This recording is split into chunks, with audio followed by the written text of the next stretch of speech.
The Game of Life and How to Play It by Florence Scovel Shinn.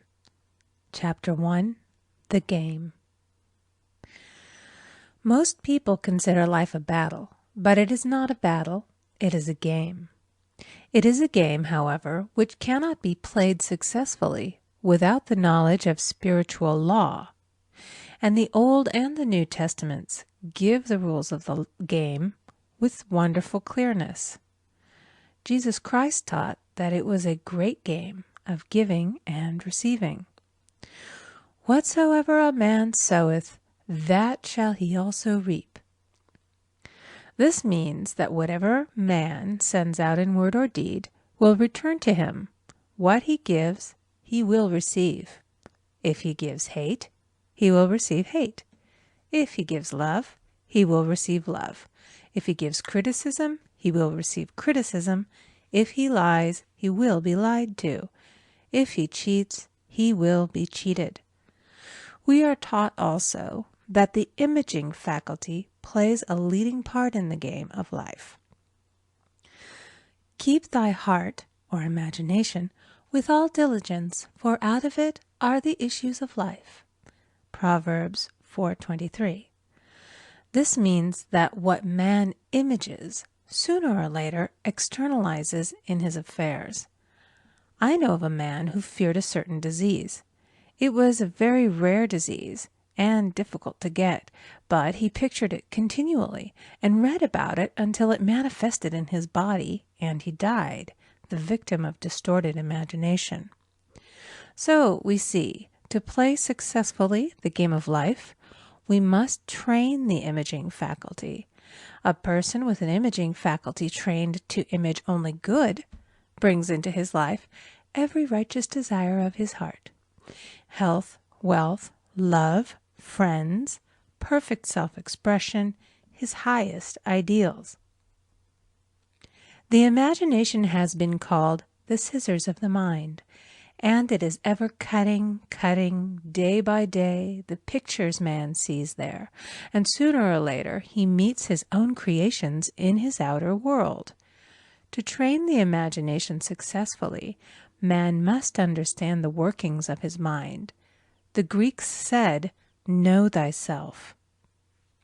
There are three departments of the mind: the subconscious, conscious, and superconscious. The subconscious is simply power without direction.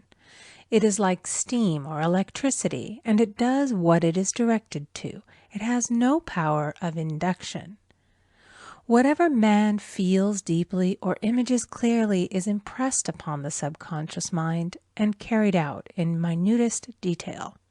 For example, a woman I know, when a child, always made believe she was a widow. She dressed up in black clothes and wore a long black veil, and people thought she was very clever and amusing. She grew up and married a man with whom she was deeply in love. In a short time he died, and she wore black and a sweeping veil for many years. The picture of herself as a widow was so impressed upon the subconscious mind, and in due time worked itself out regardless of the havoc created. The conscious mind has been called mortal or carnal mind. It is the human mind and sees life as it appears to be. It sees death, disaster, sickness, poverty, and limitation of every kind, and it impresses the subconscious. The superconscious mind is the God mind within each man and is the realm of perfect ideas. In it is the perfect pattern spoken of by Plato, the divine design, for there is a divine design for each person. There is a place that you are to fill and no one else can fill, something you are to do which no one else can do. There is a perfect picture of this in the superconscious mind. It usually flashes across the conscious as an unattainable ideal, something too good to be true. In reality, it is man's true destiny or destination flashed to him from the infinite intelligence which is within himself. Many people, however, are in ignorance of their true destinies and are striving for things and situations which do not belong to them and would only bring failure and dissatisfaction if attained. For example, a woman came to me and asked me to speak the word that she would marry a certain man with whom she was very much in love. She called him A.B. I replied that this would be a violation of spiritual law, but that I would speak the word for the right man, the divine selection, the man who belonged to her by divine right. I added, if A.B. is the right man, you can't lose him, and if he isn't, you will receive his equivalent. She saw A.B. frequently, but no headway was made in their friendship. One evening she called and said, "Do you know, for the last week, A.B. hasn't seemed so wonderful to me." I replied, "Maybe he is not the divine selection. Another man may be the right one." Soon after that, she met another man who fell in love with her at once and who said she was his ideal. In fact, he said all the things that she had always wished A.B. would say to her. She remarked, it was quite uncanny.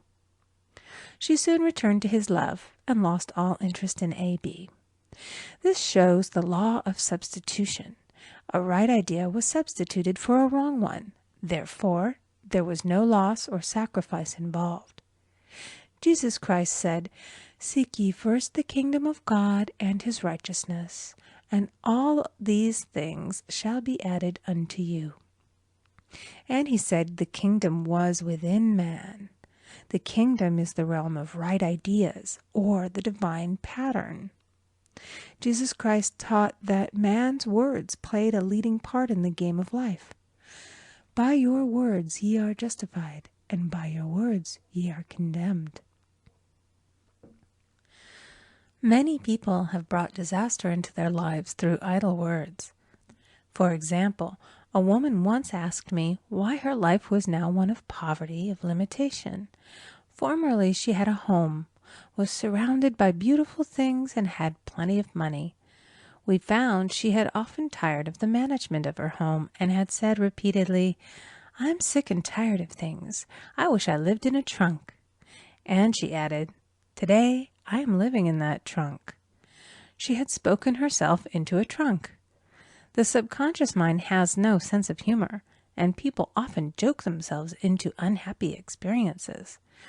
For example, a woman who had a great deal of money joked continually about getting ready for the poorhouse. In a few years she was almost destitute, having impressed the subconscious mind with a picture of lack and limitation. Fortunately, the law works both ways, and a situation of lack may be changed to one of plenty. For example, a woman came to me one hot summer's day for a treatment for prosperity. She was worn out, dejected, and discouraged. She said she possessed just $8 in the world. I said, "Good, we'll bless the $8 and multiply them as Jesus Christ multiplied the loaves and the fishes." For he taught that every man had the power to bless and to multiply, to heal and to prosper. She said, "What shall I do next?" I replied, "Follow intuition. Have you a hunch to do anything or to go anywhere?" Intuition means intuition, or to be taught from within. It is man's unerring guide, and I will deal more fully with its laws in a following chapter. The woman replied, "I don't know. I seem to have a hunch to go home. I've just enough money for car fare." Her home was in a distant city and was one of lack and limitation, and the reasoning mind, or intellect, would have said, "Stay in New York and get work and make some money." I replied, "Then go home. Never violate a hunch." I spoke the following words for her. "Infinite Spirit, open the way for great abundance for She is an irresistible magnet for all that belongs to her by divine right." I told her to repeat it continually also. She left for home immediately, and calling on a woman one day, she linked up with an old friend of her family. Through this friend, she received thousands of dollars in a most miraculous way. She has said to me often, "Tell people about the woman who came to you with $8 and a hunch." There is always plenty on man's pathway, but it can only be brought into manifestation through desire, faith, or the spoken word. Jesus Christ brought out clearly that man must make the first move. Ask, and it shall be given to you. Seek, and ye shall find.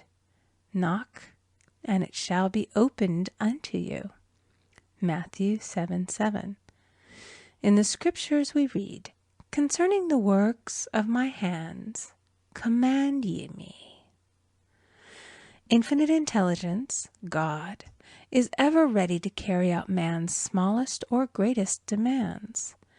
Every desire, uttered or unexpressed, is a demand.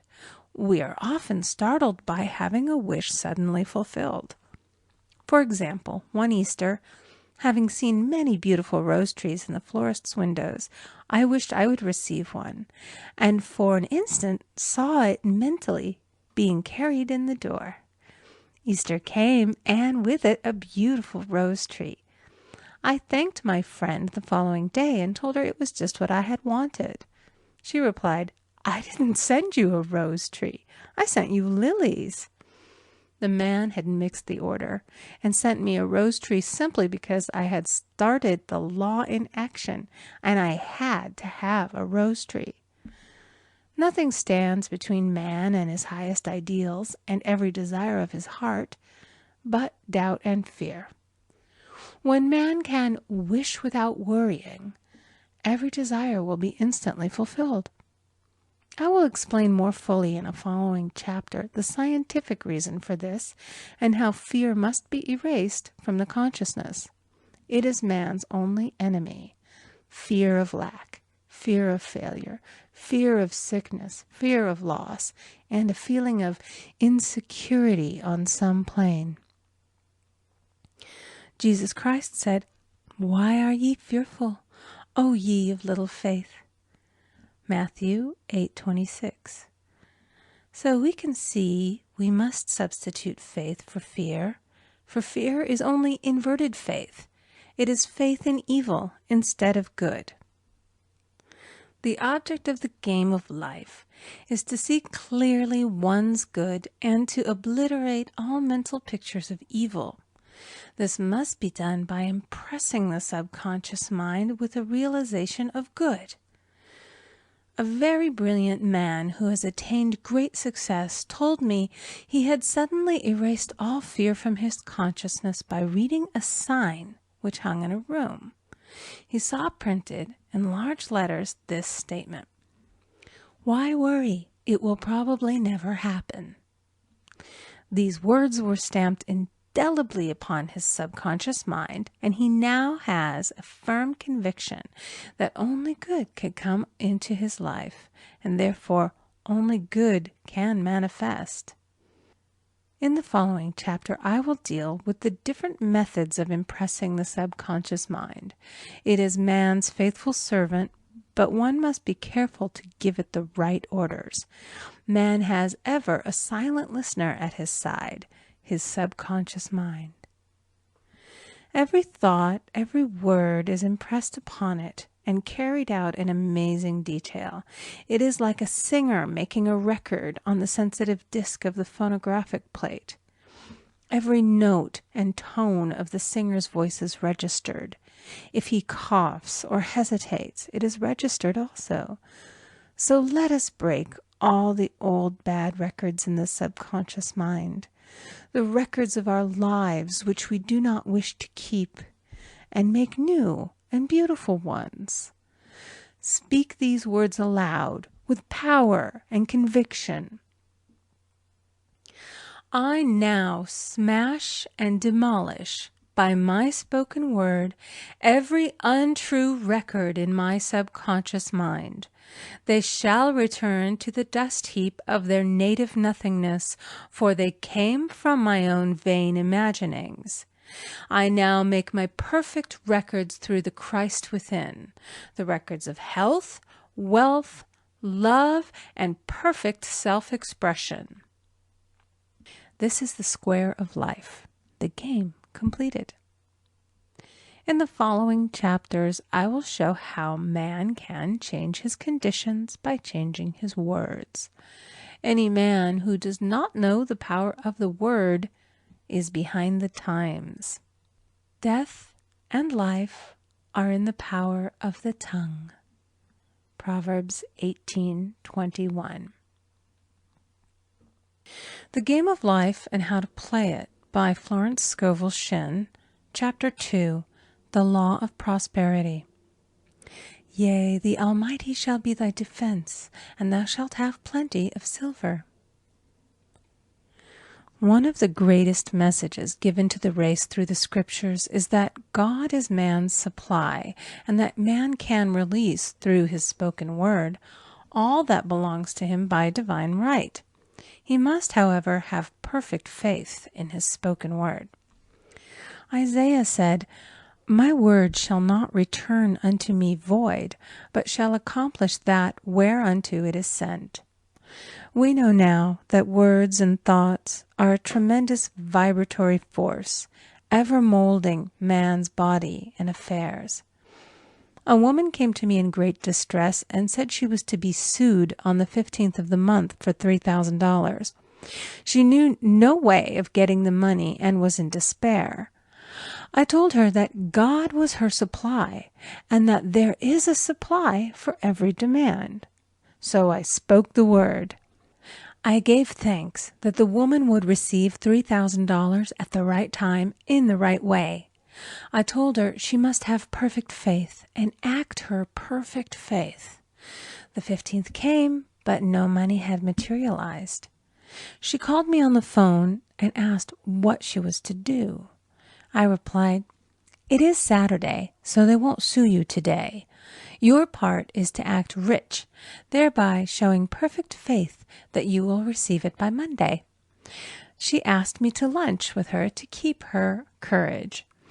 When I joined her at a restaurant, I said, This is no time to economize. Order an expensive luncheon and act as if you have already received the $3,000. All things whatsoever ye ask in prayer, believing ye shall receive. You must act as if you had already received. The next morning she called me on the phone and asked me to stay with her during the day. I said, No, you are divinely protected and God is never too late. In the evening she phoned again, greatly excited, and said, My dear, a miracle has happened. I was sitting in my room this morning when the doorbell rang. I said to the maid, Don't let anyone in. The maid, however, looked out the window and said, It's your cousin with the long white beard. So I said, Call him back. I would like to see him. And he was just turning the corner when he heard the maid's voice, and he came back. He talked for about an hour, and just as he was leaving, he said, Oh, by the way, how are finances? I told him I needed the money, and he said, Why, my dear, I will give you $3,000 the first of the month. I didn't like to tell him that I was going to be sued. What shall I do? I won't receive it till the first of the month, and I must have it tomorrow. I said, I'll keep on treating. I said, Spirit is never too late. I give thanks that she has received the money on the invisible plane and that it manifests on time. The next morning, her cousin called her up and said, Come to my office this morning, and I will give you the money. That afternoon, she had $3,000 to her credit in the bank and wrote checks as rapidly as her excitement would permit. If one asks for success and prepares for failure, he will get the situation he has prepared for. For example, a man came to me asking me to speak the word that a certain debt would be wiped out. I found he spent his time planning what he would say to the man when he did not pay his bill, therefore neutralizing my words. He should have seen himself paying the debt. We have a wonderful illustration of this in the Bible, relating to the 3 kings who were in the desert, without water for their men and horses. They consulted the prophet Elisha, who gave them this astonishing message. Thus saith the Lord, Ye shall not see wind, neither shall ye see rain, yet make this valley full of ditches. Man must prepare for the thing he has asked for when there isn't the slightest sign of it in sight. For example, a woman found it necessary to look for an apartment during the year when there was a great shortage of apartments in New York. It was considered almost an impossibility, and her friends were sorry for her and said, "Isn't it too bad? You'll have to store your furniture and live in a hotel." She replied, "You needn't feel sorry for me. I'm a Superman, and I'll get an apartment." She spoke the words, "Infinite Spirit, open the way for the right apartment." She knew there was a supply for every demand, and that she was unconditioned, working on the spiritual plane, and that one with God is a majority. She had contemplated buying new blankets when the tempter, the adverse thought or reasoning mind, suggested, "Don't buy the blankets. Perhaps, after all, you won't get an apartment and you will have no use for them." Promptly she replied to herself, "I'll dig my ditches by buying the blankets." So she prepared for the apartment, acted as though she already had it. She found one in a miraculous way, and it was given to her although there were over 200 other applicants. The blankets showed active faith. It is needless to say that the ditches dug by the 3 kings in the desert were filled to overflowing. Read 2 Kings. Getting into the spiritual swing of things is no easy matter for the average person. The adverse thoughts of doubt and fear surge from the subconscious.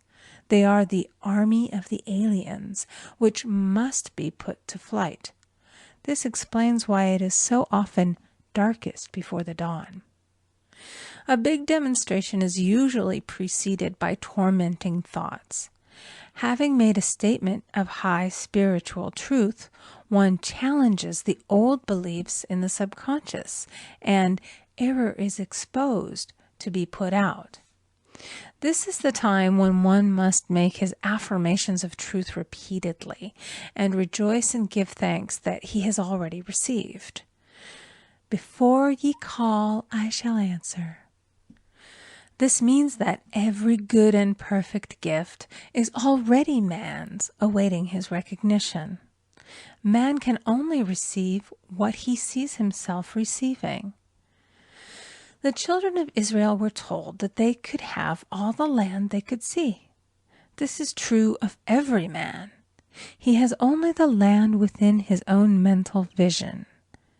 Every great work, every big accomplishment has been brought into manifestation through holding to the vision, and often just before the big achievement comes apparent failure and discouragement. The children of Israel, when they reached the promised land, were afraid to go in, for they said it was filled with giants who made them feel like grasshoppers. And there we saw the giants, and we were in our own sight as grasshoppers. This is almost every man's experience. However, the one who knows spiritual law is undisturbed by appearance and rejoices while he is yet in captivity. That is, he holds to his vision and gives thanks that the end is accomplished. He has received. Jesus Christ gave a wonderful example of this. He said to his disciples, "Say not ye, there are yet 4 months, and then cometh the harvest? Behold, I say unto you, lift up your eyes, and look on the fields, for they are ripe already to harvest." His clear vision pierced the world of matter, and he saw clearly the fourth-dimensional world, things as they really are, perfect and complete in divine mind. So man must ever hold the vision of his journey's end and demand the manifestation of that which he has already received. It may be his perfect health, love, supply, self-expression, home, or friends. They are all finished and perfect ideas registered in divine mind, man's own superconscious mind, and must come through him, not to him. For example, a man came to me asking for treatments for success. It was his imperative that he raise, within a certain time, $50,000 for his business. The time limit was almost up when he came to see me in despair. No one wanted to invest in his enterprise, and the bank had flatly refused a loan. I replied, "I suppose you lost your temper while at the bank, therefore your power. You can control any situation if you first control yourself." "Go back to the bank," I added, "and I will treat." My treatment was, "You are identified in love with the spirit of everyone connected with the bank. Let the divine idea come out of this situation." He replied, "Woman, you are talking about an impossibility.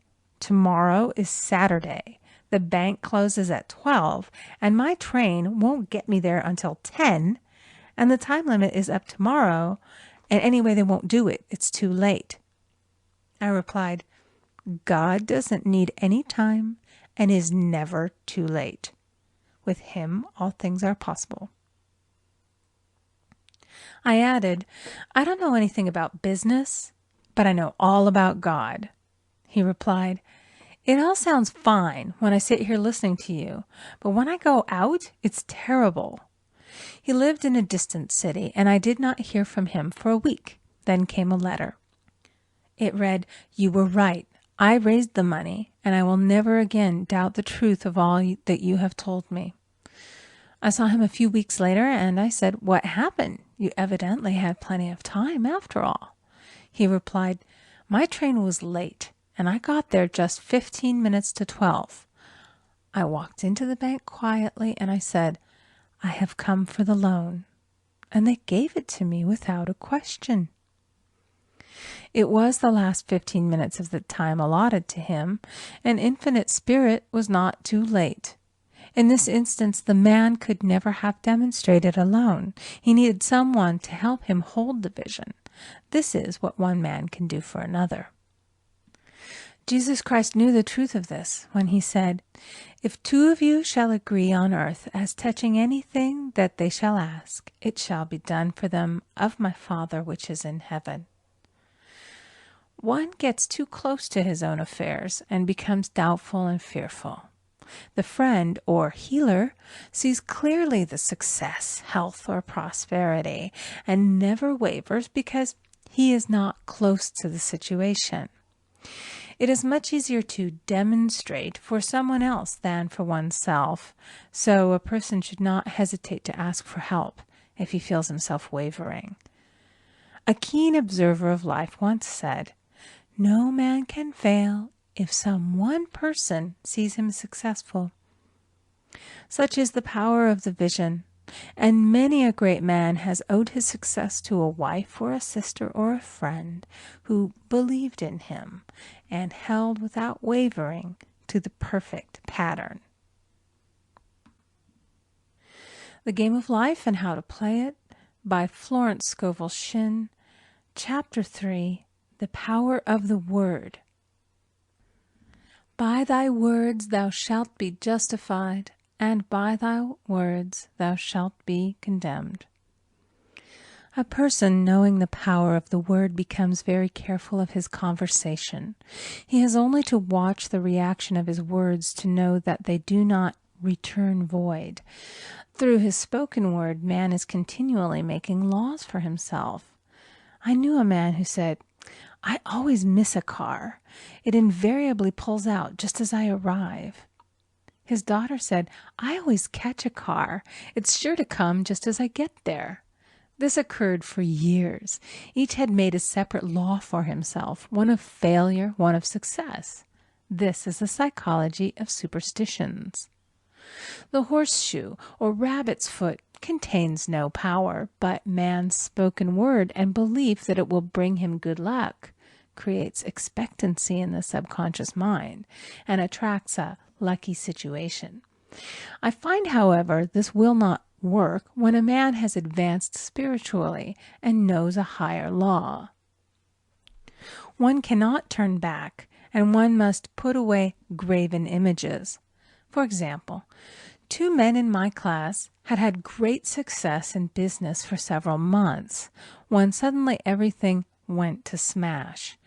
We tried to analyze the situation, and I found, instead of making their affirmations and looking to God for success and prosperity, they had each bought a lucky monkey. And I said, "Oh, I see. You have been trusting in the lucky monkeys instead of God. Put away the lucky monkeys and call on the law of forgiveness, for man has power to forgive or neutralize his mistakes." They decided to throw the lucky monkeys down a coal hole, and all went well again.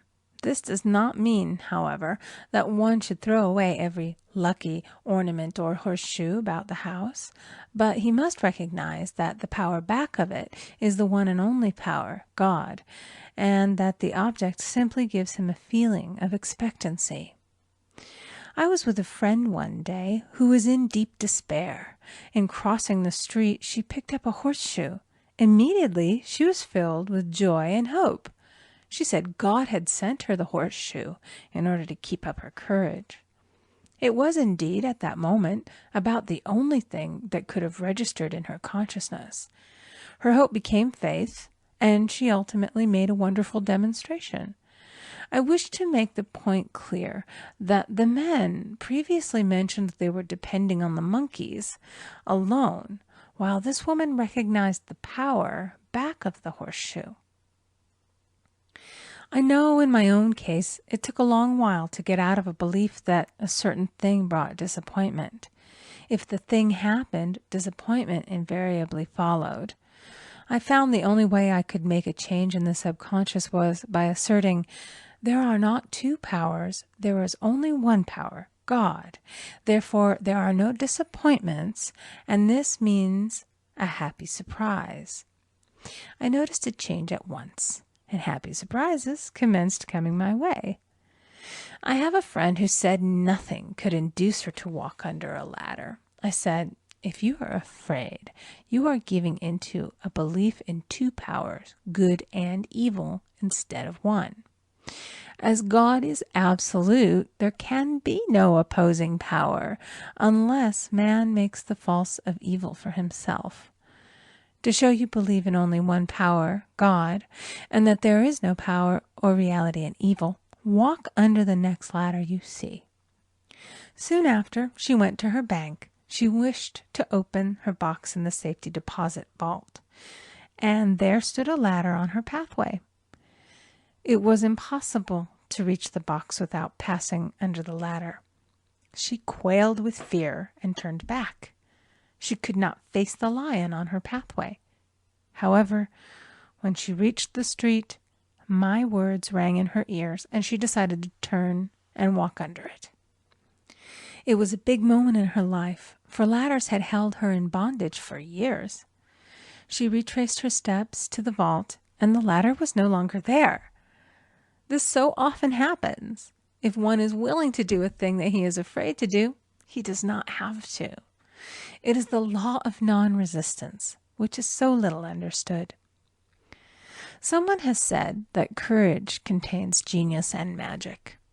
Face a situation fearlessly, and there is no situation to face. It falls away of its own weight.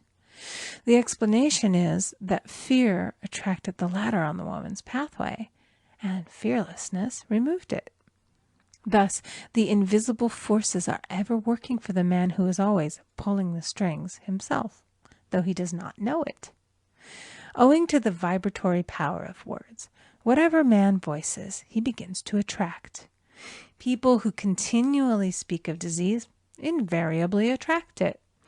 After man knows the truth, he cannot be too careful of his words.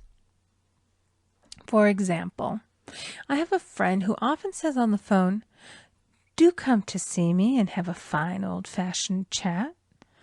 This old-fashioned chat means an hour of about 500 to 1,000 destructive words, the principal topics being loss, lack, failure, and sickness. I reply, "No, thank you. I've had enough old-fashioned chats in my life. They are too expensive, but I will be glad to have a new-fashioned chat and talk about what we want, not what we don't want." There is an old saying that man only dares to use his words for three purposes: to heal, bless, or prosper. What man says of others will be said of him, and what he wishes for another he is wishing for himself. Curses like chickens come home to roost. If a man wishes someone bad luck, he is sure to attract bad luck himself.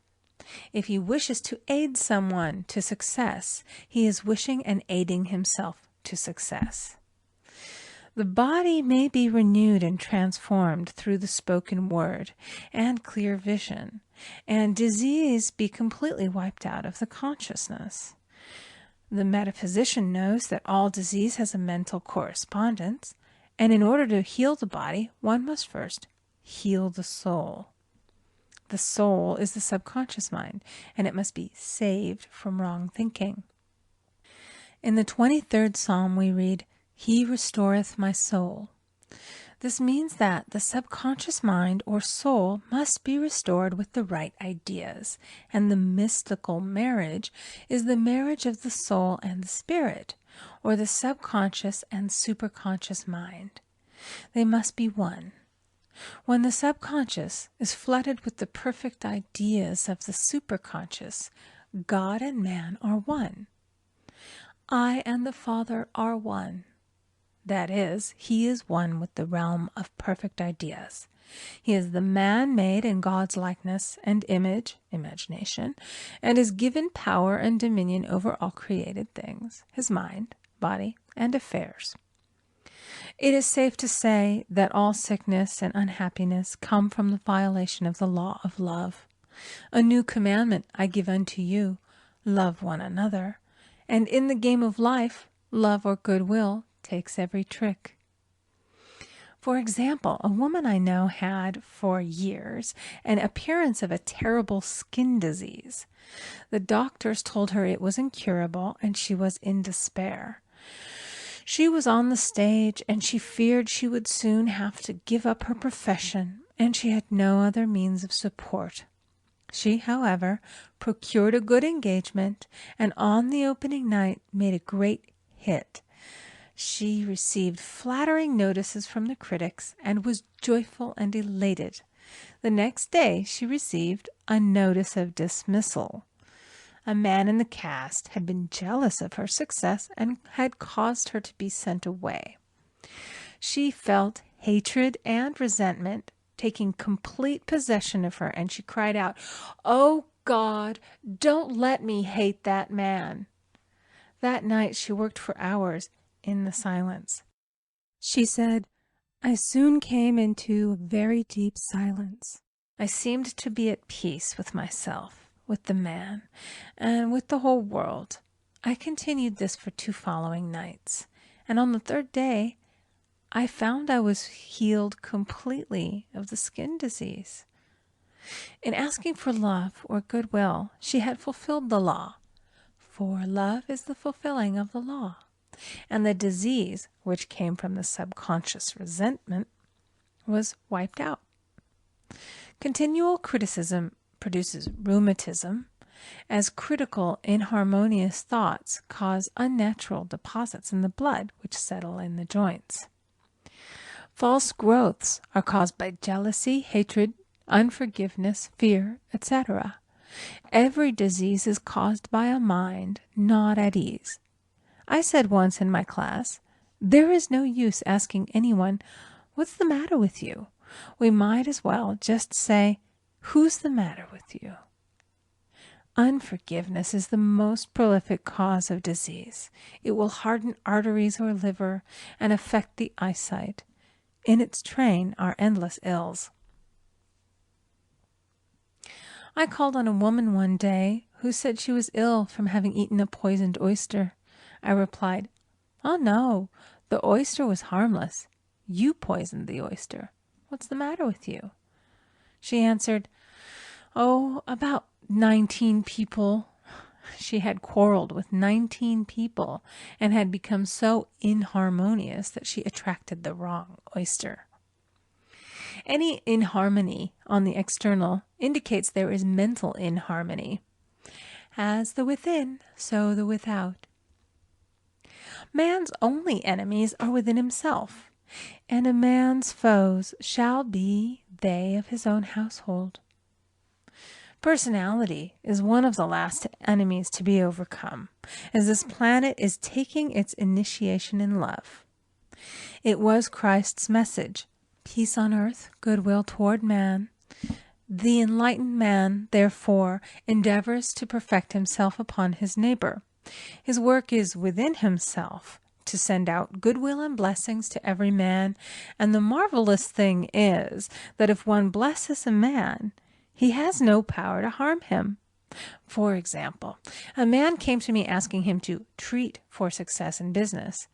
He was selling machinery, and a rival appeared on the scene with what he proclaimed was a better machine, and my friend feared defeat. I said, "First of all, we must wipe out all fear, and know that God protects your interests, and that the divine idea must come out of the situation. That is, the right machine will be sold by the right man to the right man." And I added, "Don't hold one critical thought toward that man. Bless him all day and be willing not to sell your machine if it isn't the divine idea." So he went to the meeting, fearless and non-resistant, and blessing the other man. He said the outcome was very remarkable. The other man's machine refused to work, and he sold his without the slightest difficulty.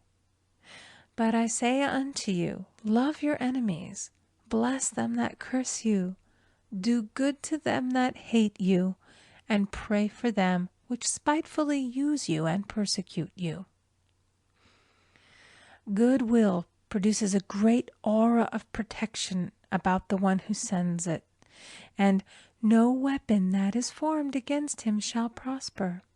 In other words, love and goodwill destroy the enemies within oneself. Therefore, one has no enemies on the external. There is peace on earth for him who sends goodwill to man. The Game of Life and How to Play It by Florence Scovel Shinn. Chapter 4. The Law of Non-Resistance. Resist not evil. Be not overcome of evil, but overcome evil with good. Nothing on earth can resist an absolutely non-resistant person. The Chinese say that water is the most powerful element because it is perfectly non-resistant. It can wear away a rock and sleep away all before it. Jesus Christ said, "Resist not evil," for he knew in reality there is no evil, therefore nothing to resist. Evil has come of man's vain imagination, or a belief in two powers, good and evil. There is an old legend that Adam and Eve ate of Maya, the tree of illusion, and saw two powers instead of one power, God. Therefore, evil is a false law man has made for himself through psychoma, or soul sleep. Soul sleep means that man's soul has been hypnotized by the race belief of sin, sickness, and death, etc., which is carnal or mortal thought, and his affairs have outpictured his illusions. We have read in a preceding chapter that man's soul is his subconscious mind, and whatever he feels deeply, good or bad, is outpictured by that faithful servant. His body and affairs show forth what he has been picturing. The sick man has pictured sickness, the poor man poverty, the rich man wealth. Young people often say, "Why does a little child attract illness when it is too young to even know what it means?" I answer that children are sensitive and receptive to the thoughts of others about them and often outpicture the fears of their parents. I heard a metaphysician once say, "If you do not run your subconscious mind yourself, someone else will run it for you." Mothers often, unconsciously, attract illness and disaster to their children by continually holding them in thoughts of fear and watching for symptoms. For example, a friend asked a woman if her little girl had had the measles. She replied promptly, "Not yet." This implied that she was expecting the illness and therefore preparing the way for what she did not want for herself and child. However, the man who is centered and established in his right thinking, the man who sends out only goodwill to his fellow man, and who is without fear, cannot be touched or influenced by the negative thoughts of others. In fact, he could then receive only good thoughts, as he himself sends forth only good thoughts. Resistance is hell, for it places man in a state of torment. A metaphysician once gave me a wonderful recipe for taking every trick in the game of life. It is the acme of non-resistance. He gave it in this way. At one time in my life, I baptized children, and of course they had many names. Now I no longer baptize children, but I baptize events. But I give every event the same name. If I have a failure, I baptize it success. In the name of the Father, and of the Son, and of the Holy Ghost. In this we see the great law of transmutation, founded on non-resistance. Through his spoken word, every failure was transmuted into success. For example, a woman who required money, who knew the spiritual law of opulence, was thrown continually in a business way with a man who made her feel very poor. He talked lack and limitation, and she commenced to catch his poverty thoughts. So she disliked him and blamed him for her failure. She knew in order to demonstrate her supply, she must first feel that she had received. A feeling of opulence must precede its manifestation. It dawned upon her one day that she was resisting the situation and seeing two powers instead of one. So she blessed the man and baptized the situation. "Success," she affirmed. "As there is only one power, God, this man is here for my good and my prosperity," just what he did not seem to be there for. Soon after that she met, through this man, a woman who gave her, for a service rendered, several $1,000s, and the man moved to a distant city and faded harmoniously from her life. Make the statement, "Every man is a golden link in the chain of my good," for all men are God in manifestation, awaiting the opportunity given by man himself to serve the divine plan of his life. Bless your enemy, and you rob him of his ammunition. His arrows will be transmuted into blessings. This law is true of nations as well as individuals. Bless a nation, send love and goodwill to every inhabitant, and it is robbed of its power to harm. Man can only get the right idea of non-resistance through spiritual understanding. My students have often said, "I don't want to be a doormat." I reply, when you use non-resistance with wisdom, no one will ever be able to walk over you. Another example. One day I was impatiently awaiting an important telephone call. I resisted every call that came in and made no outgoing calls myself, reasoning that it might interfere with the one I was awaiting. Instead of saying, "Divine ideas never conflict, the call will come at the right time," leaving it to infinite intelligence to arrange, I commenced to manage things myself. I made the battle mine, not God's, and remained tense and anxious. The bell did not ring for about an hour, and I glanced at the phone and found the receiver had been off that length of time, and the phone was disconnected. My anxiety, fear, and belief in interference had brought on a total eclipse of the telephone. Realizing what I had done, I commenced blessing the situation at once. I baptized it success and affirmed, I cannot lose any call that belongs to me by divine right. I am under grace and not under law. A friend rushed out to the nearest telephone to notify the company to reconnect. She entered a crowded grocery, but the proprietor left his customers and attended to the call himself. My phone was connected at once, and 2 minutes later I received a very important call, and about an hour afterward, the one I had been awaiting. One's ships come in over a calm sea. So long as man resists a situation, he will have it with him. If he runs away from it, it will run after him. For example, I repeated this to a woman one day, and she replied, "How true that is! I was unhappy at home. I disliked my mother, who was critical and domineering. So I ran away and was married. But I married my mother, for my husband was exactly like my mother, and I had the same situation to face again. Agree with thine adversary quickly." That means agree that the adverse situation is good. Be undisturbed by it, and it falls away of its own weight. None of these things move me is a wonderful affirmation. The inharmonious situation comes from some inharmony within man himself. When there is in him no emotional response to an inharmonious situation, it fades away forever from his pathway. So we see man's work is ever with himself. People have said to me, "Give treatments to change my husband or my brother." I reply, "No, I will give treatments to change you. When you change, your husband and your brother will change." One of my students was in the habit of lying. I told her it was a failure method, and if she lied, she would be lied to. She replied, "I don't care. I can't possibly get along without lying." One day she was speaking on the phone to a man with whom she was very much in love. She turned to me and said, "I don't trust him. I know he's lying to me."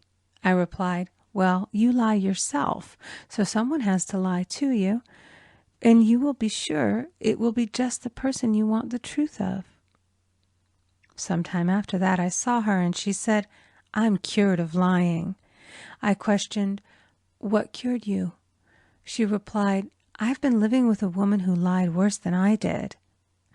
One is often cured of his faults by seeing them in others. Life is a mirror, and we find only ourselves reflected in our associates. Living in the past is a failure method and a violation of spiritual law. Jesus Christ said, "Behold, now is the accepted time. Now is the day of salvation." Lot's wife looked back and was turned into a pillar of salt. The robbers of time are the past and the future. Man should bless the past and forget it, if it keeps him in bondage, and bless the future, knowing it has in store for him endless joys. But live fully in the now. For example, a woman came to me complaining that she had no money with which to buy Christmas gifts. She said, "Last year was so different. I had plenty of money and gave lovely presents, and this year I scarcely have a cent." I replied, "You will never demonstrate money while you are pathetic and live in the past. Live fully in the now and get ready to give Christmas presents. Dig your ditches and the money will come." She exclaimed, "I know what to do. I'll buy some tinsel, twine, Christmas seals, and wrapping paper." I replied, "Do that, and the presents will come and stick themselves to the Christmas seals."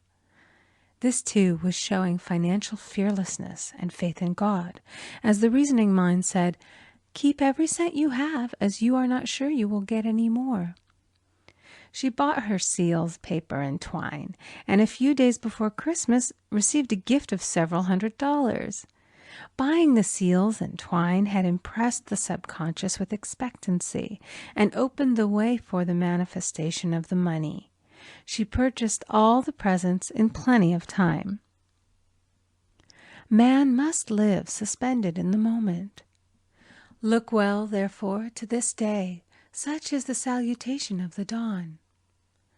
He must be spiritually alert, ever waiting his leads, taking advantage of every opportunity. One day I said continually, silently, "Infinite Spirit, don't let me miss a trick." And something very important was told to me that evening. It is most necessary to begin the day with the right words. Make an affirmation immediately upon waking. For example, "Thy will be done this day. Today is a day of completion. I give thanks for this perfect day. Miracle shall follow miracle, and wonders shall never cease." Make this a habit, and one will see wonders and miracles come into his life. One morning I picked up a book and read, "Look with wonder at that which is before you." It seemed to be my message for the day, so I repeated it again and again. Look with wonder at that which is before you. At about noon, a large sum of money was given to me, which I had been desiring for a certain purpose. In the following chapter, I will give affirmations that I have found most effective. However, one should never use an affirmation unless it is absolutely satisfying and convincing to his own consciousness. And often, an affirmative is changed to suit different people. For example, the following has brought success to many. I have a wonderful work in a wonderful way. I give wonderful service for wonderful pay.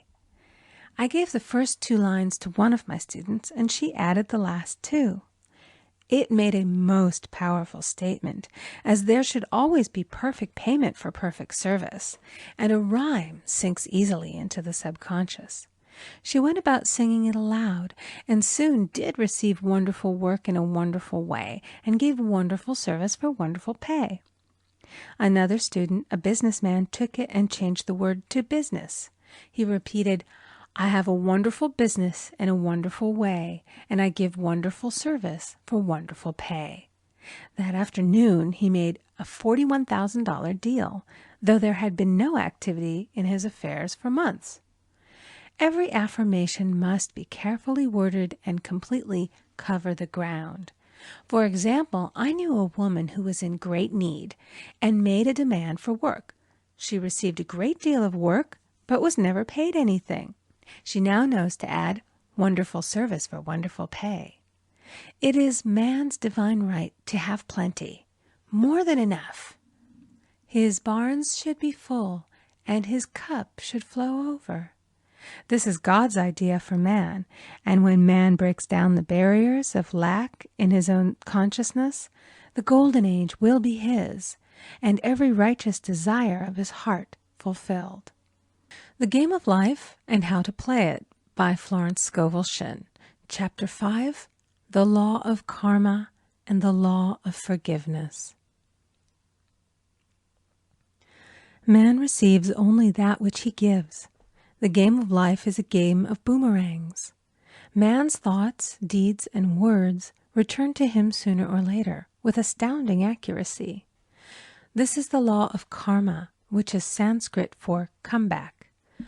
Whatsoever a man soweth, that shall he also reap. For example, a friend told me this story of herself, illustrating the law. She said, "I make all my karma on my aunt. Whatever I say to her, someone says to me. I am often irritable at home, when one day said to my aunt, who was talking to me during dinner, 'No more talk, I wish to eat in peace.' The following day I was lunching with a woman with whom I wished to make a great impression. I was talking animatedly when she said, "No more talk. I wish to eat in peace." My friend is high in consciousness, so her karma returns much more quickly than to one on the mental plane. The more man knows, the more he is responsible for, and a person with a knowledge of spiritual law, which he does not practice, suffers greatly in consequence. The fear of the Lord, law, is the beginning of wisdom. If we read the word Lord, law, it will make many passages in the Bible much clearer. "Vengeance is mine, I will repay, saith the Lord," law. It is the law which takes vengeance, not God. God sees man perfect, created in his own image, imagination, and given power and dominion.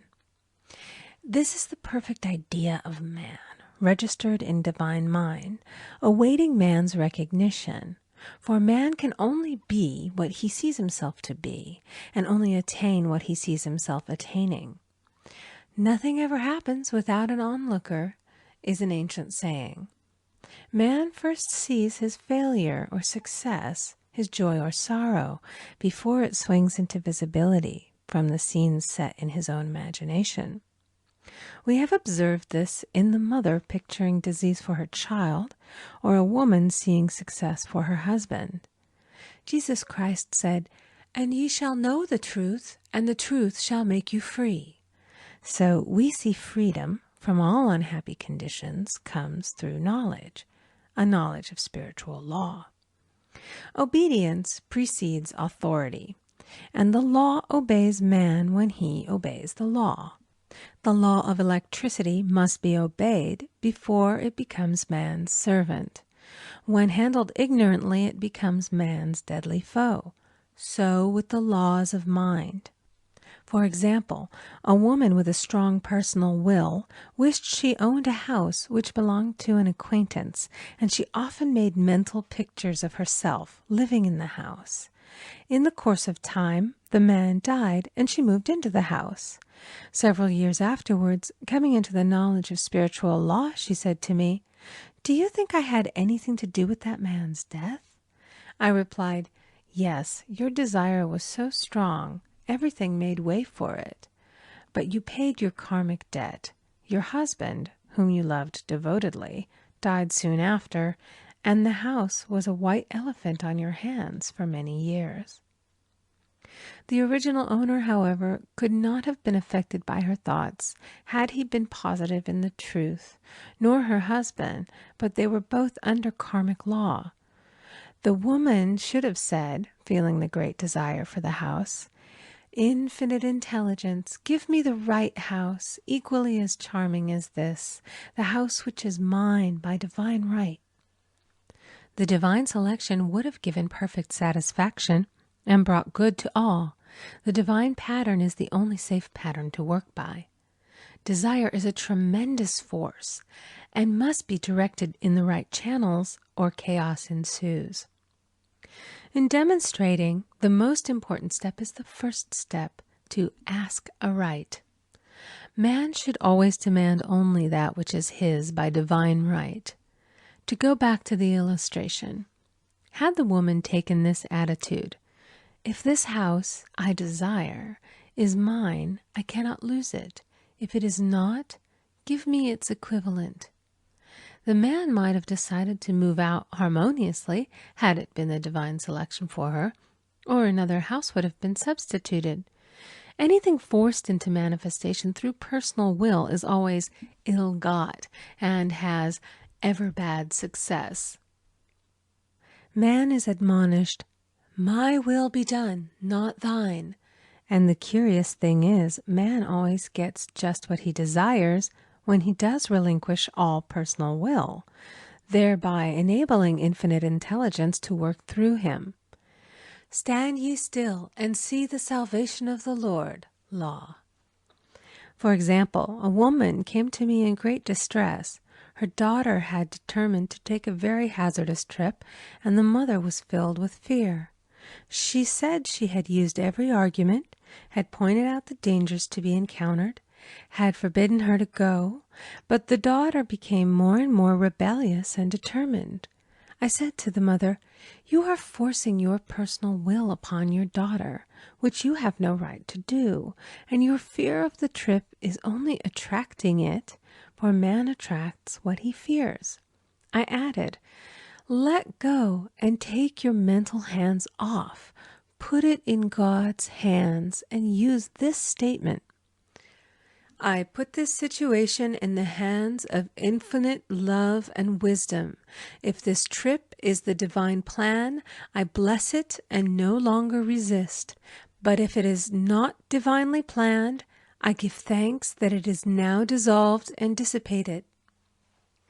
A day or two after that, her daughter said to her, "Mother, I have given up the trip," and the situation returned to its native nothingness.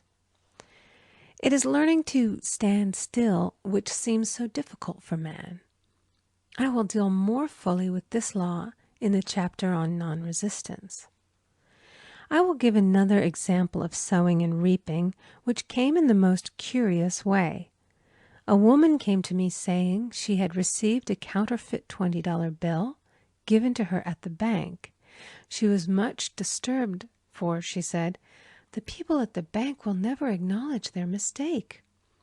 I replied, "Let us analyze the situation and find out why you attracted it."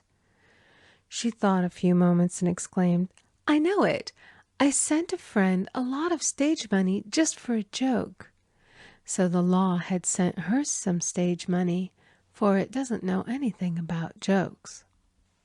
I said, "Now we will call on the law of forgiveness and neutralize the situation." Christianity is founded upon the law of forgiveness. Christ has redeemed us from the curse of the karmic law, and the Christ within each man is his redeemer and salvation from all inharmonious conditions. So I said, "Infinite Spirit, we call on the law of forgiveness and give thanks that she is under grace and not under law, and cannot lose this $20, which is hers by divine right." Now, I said, go back to the bank and tell them, fearlessly, that it was given you there by mistake. She obeyed, and, to her surprise, they apologized and gave her another bill, treating her most courteously. So knowledge of the law gives man power to rub out his mistakes. Man cannot force the external to be what he is not. If he desires riches, he must be rich first in consciousness. For example, a woman came to me asking treatment for prosperity. She did not take much interest in her household affairs, and her home was in great disorder. I said to her, "If you wish to be rich, you must be orderly. All men with great wealth are orderly, and order is heaven's first law." I added, "You will never become rich with a burnt match in the pincushion." She had a good sense of humor and commenced immediately putting her house in order. She rearranged furniture, straightened out her bureau drawers, cleaned rugs, and soon made a big financial demonstration, a gift from a relative. The woman herself became made over and keeps herself keyed up financially by being ever watchful of the external and expecting prosperity, knowing God is her supply. Many people are in ignorance of the fact that gifts and things are investments, and that hoarding and saving invariably lead to loss. "There is that scattereth, and yet increaseth. There is that withholdeth more than is meet, but it tendeth to poverty." For example, I knew a man who wanted to buy a fur-lined overcoat. He and his wife went to various shops, but there was none he wanted. He said they were all too cheap-looking. At last he was shown one the salesman said was valued at $1,000, but which the manager would sell him for $500, as it was late in the season. His financial possessions amounted to about $700. The reasoning mind would have said, "You can't afford to spend nearly all you have on a coat." but he was very intuitive and never reasoned. He turned to his wife and said, "If I get this coat, I'll make a ton of money." So his wife consented, weakly. About a month later, he received a $10,000 commission. The coat made him feel so rich, it linked him with success and prosperity. Without the coat, he would not have received the commission. It was an investment paying large dividends. If man ignores these leadings to spend or to give, the same amount of money will go in an uninteresting or unhappy way. For example, a woman told me on Thanksgiving Day she informed her family that they could not afford a Thanksgiving dinner. She had the money, but decided to save it.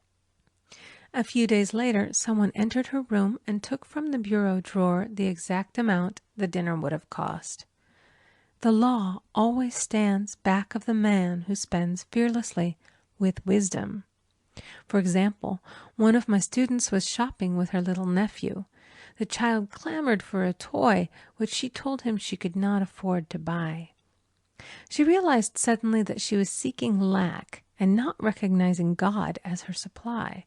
So she bought the toy and on her way home picked up in the street the exact amount of money she had paid for it. Man's supply is inexhaustible and unfailing when fully trusted, but faith or trust must precede the demonstration. According to your faith, be it unto you. Faith is the substance of things hoped for and the evidence of things not seen.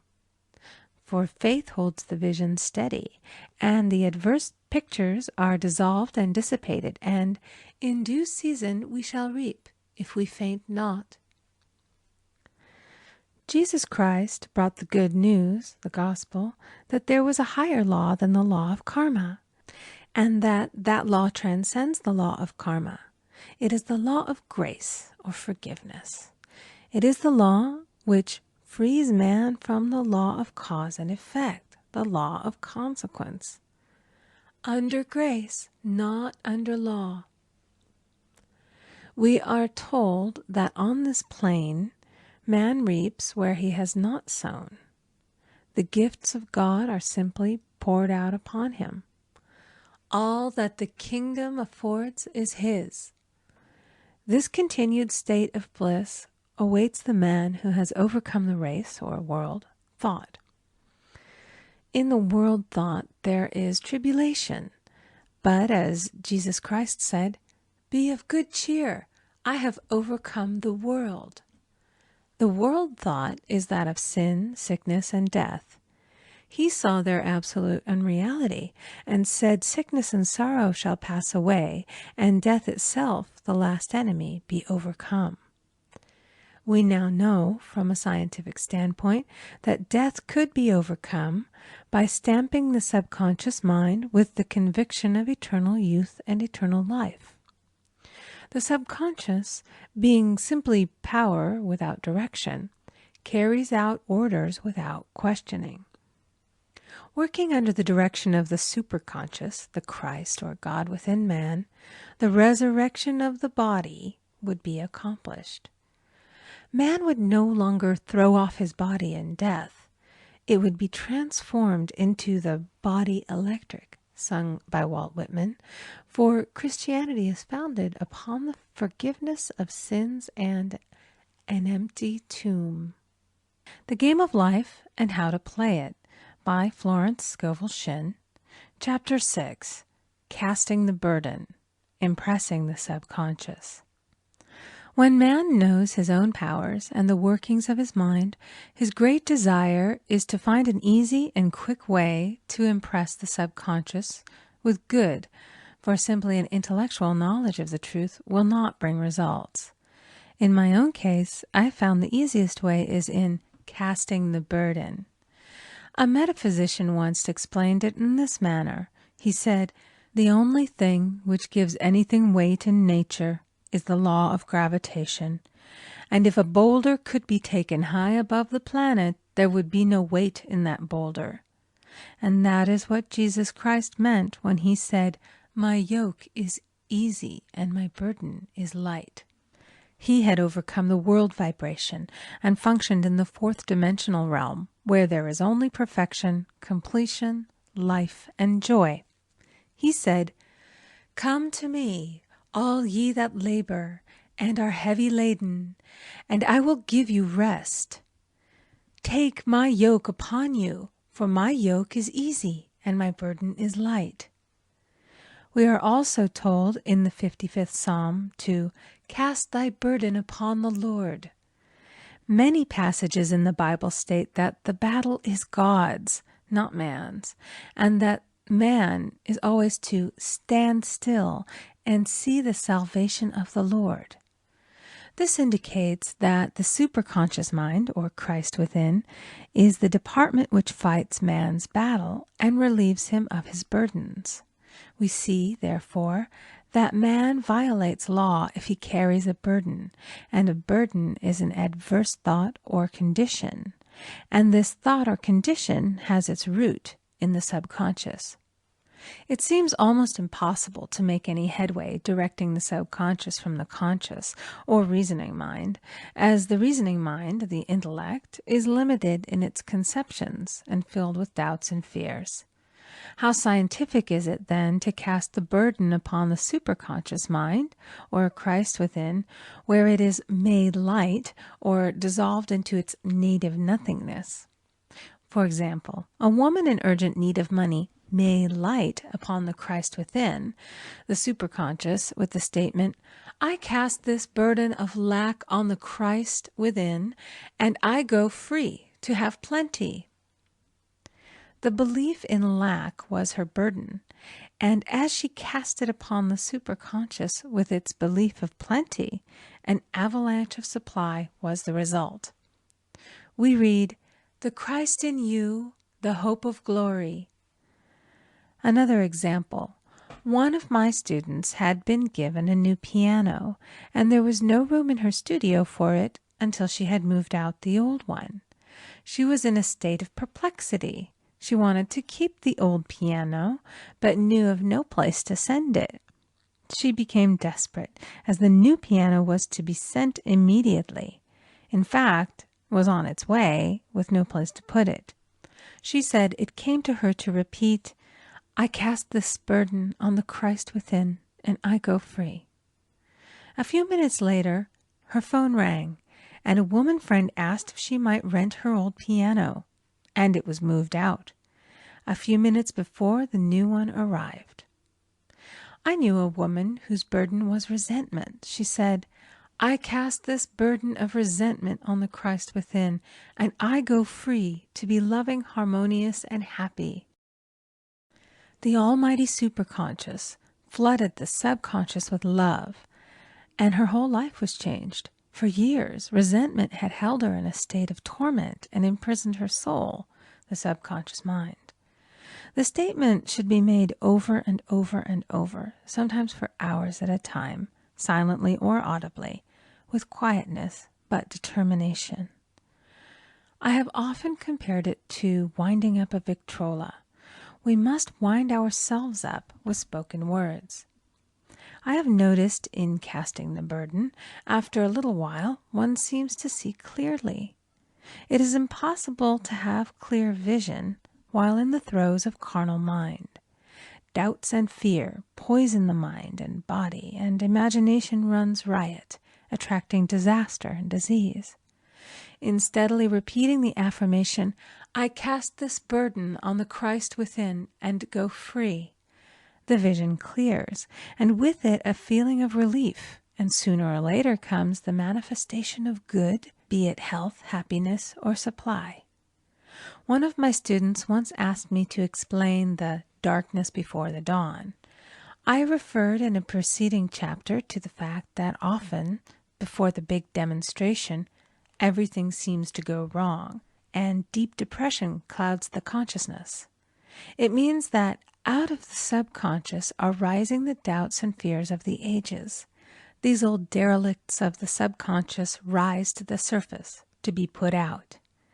It is then that man should clap his cymbals, like Jehoshaphat, and give thanks that he is saved, even though he seems surrounded by the enemy, the situation of lack or disease. The student continued, "How long must one remain in the dark?" And I replied, "Until one can see in the dark. And casting the burden enables one to see in the dark." In order to impress the subconscious, active faith is always essential.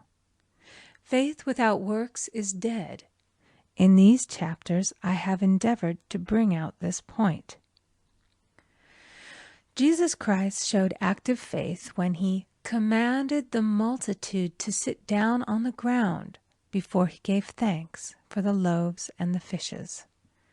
I will give another example showing how necessary this step is. In fact, active faith is the bridge over which man passes to his promised land. Through misunderstanding, a woman had been separated from her husband, whom she loved deeply. He refused all offers of reconciliation and would not communicate with her in any way. Coming into the knowledge of spiritual law, she denied the appearance of separation. She made this statement: "There is no separation in divine mind. Therefore, I cannot be separated from the love and companionship which are mine by divine right." She showed active faith by arranging a place for him at the table every day, thereby impressing the subconscious with a picture of his return. Over a year passed, but she never wavered, and one day he walked in. The subconscious is often impressed through music. Music has a fourth-dimensional quality and releases the soul from imprisonment. It makes wonderful things seem possible and easy of accomplishment. I have a friend who uses her Victrola daily for this purpose. It puts her in perfect harmony and releases the imagination. Another woman often dances while making her affirmations. The rhythm and harmony of music and motion carry her words forth with tremendous power. The student must remember also not to despise the day of small things. Invariably, before a demonstration come signs of land. Before Columbus reached America, he saw birds and twigs, which showed him land was near.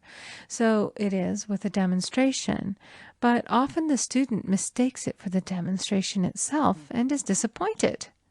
For example, a woman had spoken the word for a set of dishes. Not long afterwards, a friend gave her a dish which was old and cracked. She came to me and said, "Well, I asked for a set of dishes, and all I got was a cracked plate."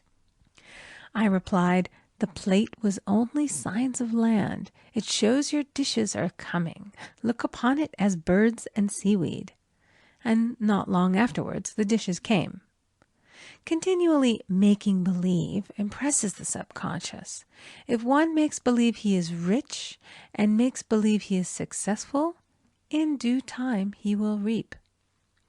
Children are always making believe, and "Except ye be converted and become as little children, ye shall not enter the kingdom of heaven." For example, I know of a woman who was very poor, but no one could make her feel poor. She earned a small amount of money from rich friends who constantly reminded her of her poverty and to be careful and saving. Regardless of their admonitions, she would spend all her earnings on a hat or make someone a gift and be in a rapturous state of mind. Her thoughts were always centered on beautiful clothes and rings and things, but without envying others. She lived in the world of the wondrous, and only riches seemed real to her. Before long, she married a rich man, and the rings and things became visible. I do not know whether the man was the divine selection, but opulence had to manifest in her life, as she had imaged only opulence. There is no peace or happiness for man until he has erased all fear from the subconscious. Fear is misdirected energy and must be redirected or transmuted into faith. Jesus Christ said, "Why are ye fearful, O ye of little faith? All things are possible to him that believeth." I am asked so often by my students, how can I get rid of fear? I replied, by walking up to the thing you are afraid of. The lion takes its fierceness from your fear. Walk up to the lion, and he will disappear. Run away, and he runs after you.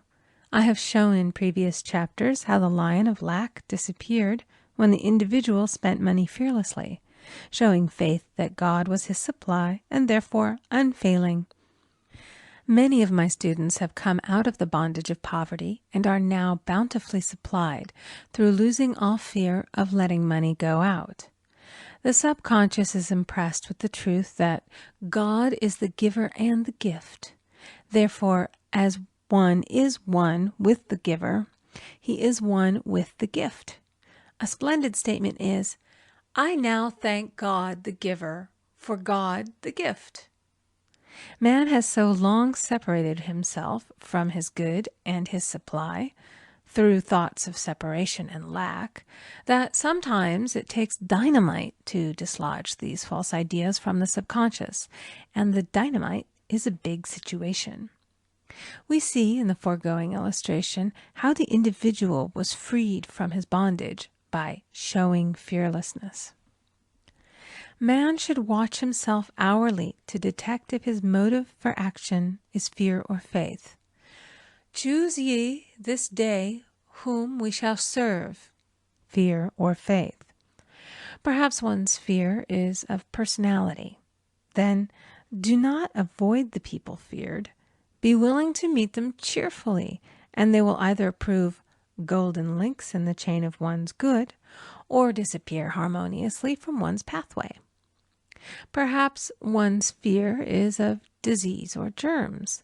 Then one should be fearless and undisturbed in a germ-laden situation, and he would be immune. One can only contract germs while vibrating at the same rate as the germ, and fear drags men down to the level of the germ. Of course, the disease-laden germ is the product of carnal mind, as all thought must objectify.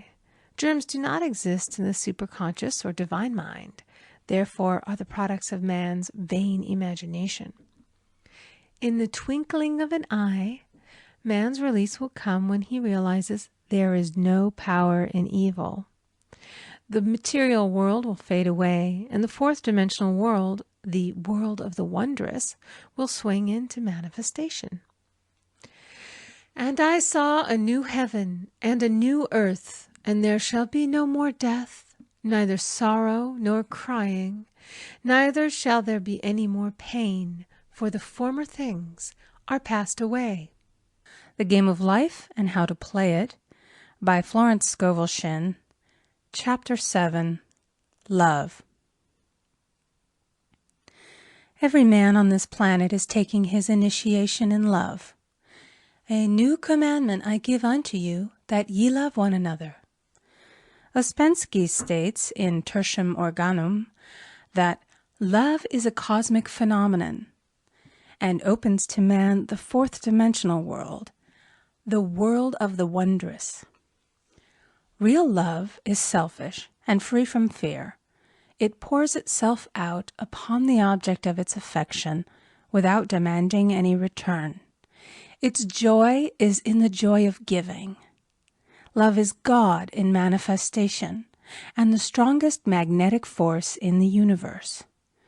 Pure, unselfish love draws to itself its own. It does not need to seek or demand. Scarcely anyone has the faintest conception of real love. Man is selfish, tyrannical, or fearful in his affections, thereby losing the things he loves. Jealousy is the worst enemy of love, for the imagination runs riot, seeing the loved one attracted to another, and invariably these fears objectify if they are not neutralized. For example, a woman came to me in deep distress. The man she loved had left her for another woman, and said he never intended to marry her. She was torn with jealousy and resentment, and said she hoped he would suffer as he had made her suffer, and added, "How could he leave me when I loved him so much?" I replied, "You are not loving that man, you are hating him," and added, "You can never receive what you have never given. Give a perfect love, and you will receive a perfect love. Perfect yourself on this man. Give him a perfect, unselfish love, demanding nothing in return. Do not criticize or condemn, and bless him wherever he is." She replied, "No, I won't bless him unless I know where he is." "Well," I said, "that is not real love. When you send out real love will return to you, either from this man or his equivalent, for if this man is not the divine selection, you will not want him. As you are one with God, you are one with the love which belongs to you by divine right." Several months passed, and matters remained about the same, but she was working conscientiously within herself.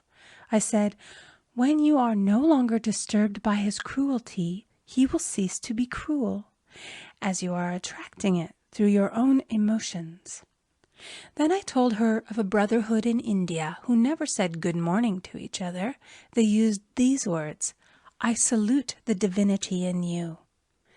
They saluted the divinity in every man and in the wild animals in the jungle, and they were never harmed, for they saw only God in every living thing.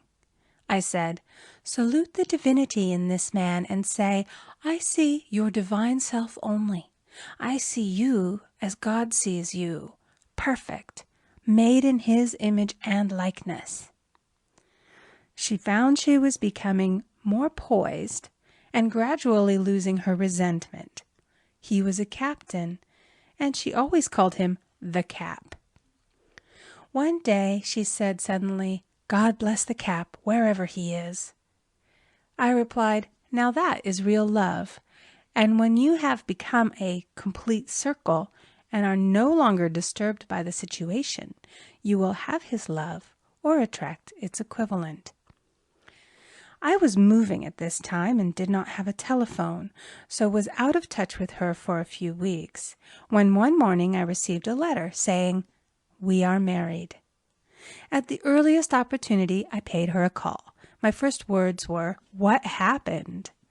"Oh," she exclaimed, "a miracle! One day I woke up and all suffering had ceased. I saw him that evening and he asked me to marry him. We were married in about a week, and I have never seen a more devoted man." There is an old saying, "No man is your enemy, no man is your friend. Every man is your teacher." So one should become impersonal and learn what each man has to teach him, and soon he would learn his lessons and be free. The woman's lover was teaching her selfish love, which every man sooner or later must learn. Suffering is not necessary for man's development. It is the result of violation of spiritual law, but few people seem able to rouse themselves from their soul sleep without it. When people are happy, they usually become selfish, and automatically the law of karma is set in action. Man often suffers loss through lack of appreciation. I knew a woman who had a very nice husband, but she said often, "I don't care anything about being married, but that is nothing against my husband. I'm simply not interested in married life." She had other interests and scarcely remembered she had a husband. She only thought of him when she saw him. One day her husband told her he was in love with another woman and left. She came to me in distress and resentment. I replied, "It is exactly what you spoke the word for. You said you didn't care anything about being married, so the subconscious worked to get you unmarried."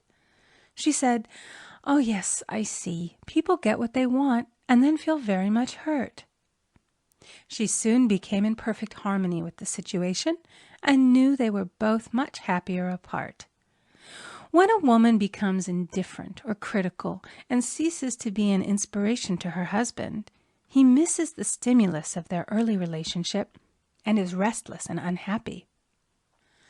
A man came to me dejected, miserable, and poor. His wife was interested in the science of numbers and had had him read. It seems the report was not very favorable, for he said, "My wife says I'll never amount to anything because I am a 2. I replied, "I don't care what your number is. You are a perfect idea in divine mind, and we will demand the success and prosperity which are already planned for you by that infinite intelligence." Within a few weeks, he had a very fine position, and a year or two later, he achieved a brilliant success as a writer. No man is a success in business unless he loves his work. The picture the artist paints for love of his art is his greatest work. The potboiler is always something to live down. No man can attract money if he despises it. Many people are kept in poverty by saying, "Money means nothing to me. I have a contempt for people who have it." This is the reason so many artists are poor. Their contempt for money separates them from it. I remember hearing one artist say of another, "He's no good as an artist, but he has money in the bank." This attitude of mind, of course, separates man from his supply. He must be in harmony with a thing in order to attract it. Money is God in manifestation, as freedom from want and limitation. But it must be always kept in circulation and put to right uses. Hoarding and saving react with grim vengeance. This does not mean that man should not have houses and lots, stocks and bonds, for "the barns of the righteous man shall be full." It means that man should not hoard even the principal if an occasion arises when money is necessary. In letting it go out fearlessly and cheerfully, he opens the way for more to come in, for God is man's unfailing and unexhaustible supply. This is the spiritual attitude towards money, and the great bank of the universal never fails. We see an example of hoarding in the film production of Greed.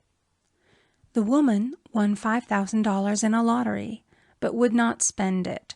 She hoarded and saved, let her husband suffer and starve, and eventually she scrubbed floors for a living. She loved the money itself and put it above everything, and one night she was murdered and the money taken from her. This is an example of where love of money is the root of all evil. Money in itself is good and beneficial, but used for destructive purposes, hoarded and saved, or considered more important than love, brings disease and disaster and the loss of the money itself.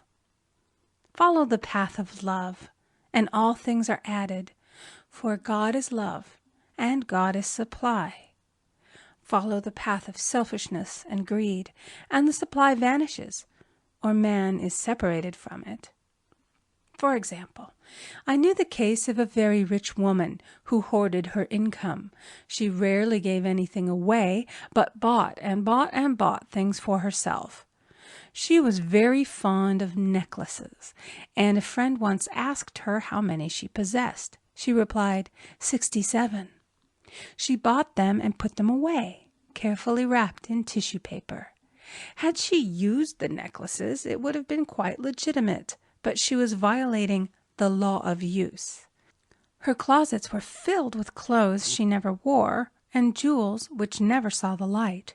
The old woman's arms were gradually becoming paralyzed from holding on to things, and eventually she was considered incapable of looking after her affairs, and her wealth was handed over to others to manage. So man, in ignorance of the law, brings about his own destruction. All disease, all unhappiness come from the violation of the law of love. Man's boomerangs of hate, resentment, and criticism come back laden with sickness and sorrow. Love seems almost a lost art, but the man with the knowledge of spiritual law knows it must be regained, for without it he has become as sounding brass and tinkling cymbals. For example, I had a student who came to me month after month to clean her consciousness of resentment. After a while, she arrived at the point where she resented only one woman, but that one woman kept her busy. Little by little, she became poised and harmonious, and one day, all resentment was wiped out. She came in radiant and exclaimed, "You can't understand how I feel. The woman said something to me, and instead of being furious, I was loving and kind. And she apologized and was perfectly lovely to me. No one can understand the marvelous lightness I feel within." Love and goodwill are invaluable in business. For example, a woman came to me complaining of her employer. She said she was cold and critical, and she knew she did not want her in the position. "Well," I replied, "salute the divinity in the woman and send her love." She said, "I can't. She's a marble woman." I answered, "You remember the story of the sculptor who asked for a certain piece of marble? He was asked why he wanted it, and he replied, 'Because there is an angel in the marble.' And out of it he produced a wonderful work of art." She said, "Very well, I'll try it." A week later she came back and said, "I did what you told me, and now the woman is very kind," and took me out in her car. People are sometimes filled with remorse for having done someone an unkindness, perhaps years ago. If the wrong cannot be righted, its effect can be neutralized by doing someone a kindness in the present. This one thing I do, forgetting those things which are behind, and reaching forth unto those things which are before. Sorrow, regret, and remorse tear down the cells of the body and poison the atmosphere of the individual. A woman said to me in deep sorrow, "Treat me to be happy and joyous, for my sorrow makes me so irritable with the members of my family that I keep making more karma." I was asked to treat a woman who was mourning for her daughter. I denied all belief in loss and separation and affirmed that God was the woman's joy, love, and peace. The woman gained her poise at once, but sent word by her son not to treat any longer because she was so happy it wasn't respectable. So mortal mind loves to hang on to its griefs and regrets. I knew a woman who went about bragging of her troubles, so of course she always had something to brag about. The old idea was, if a woman did not worry about her children, she was not a good mother. Now we know that mother fear is responsible for many of the diseases and accidents which come into the lives of children. For fear pictures vividly the disease or situation feared, and these pictures objectify if not neutralized.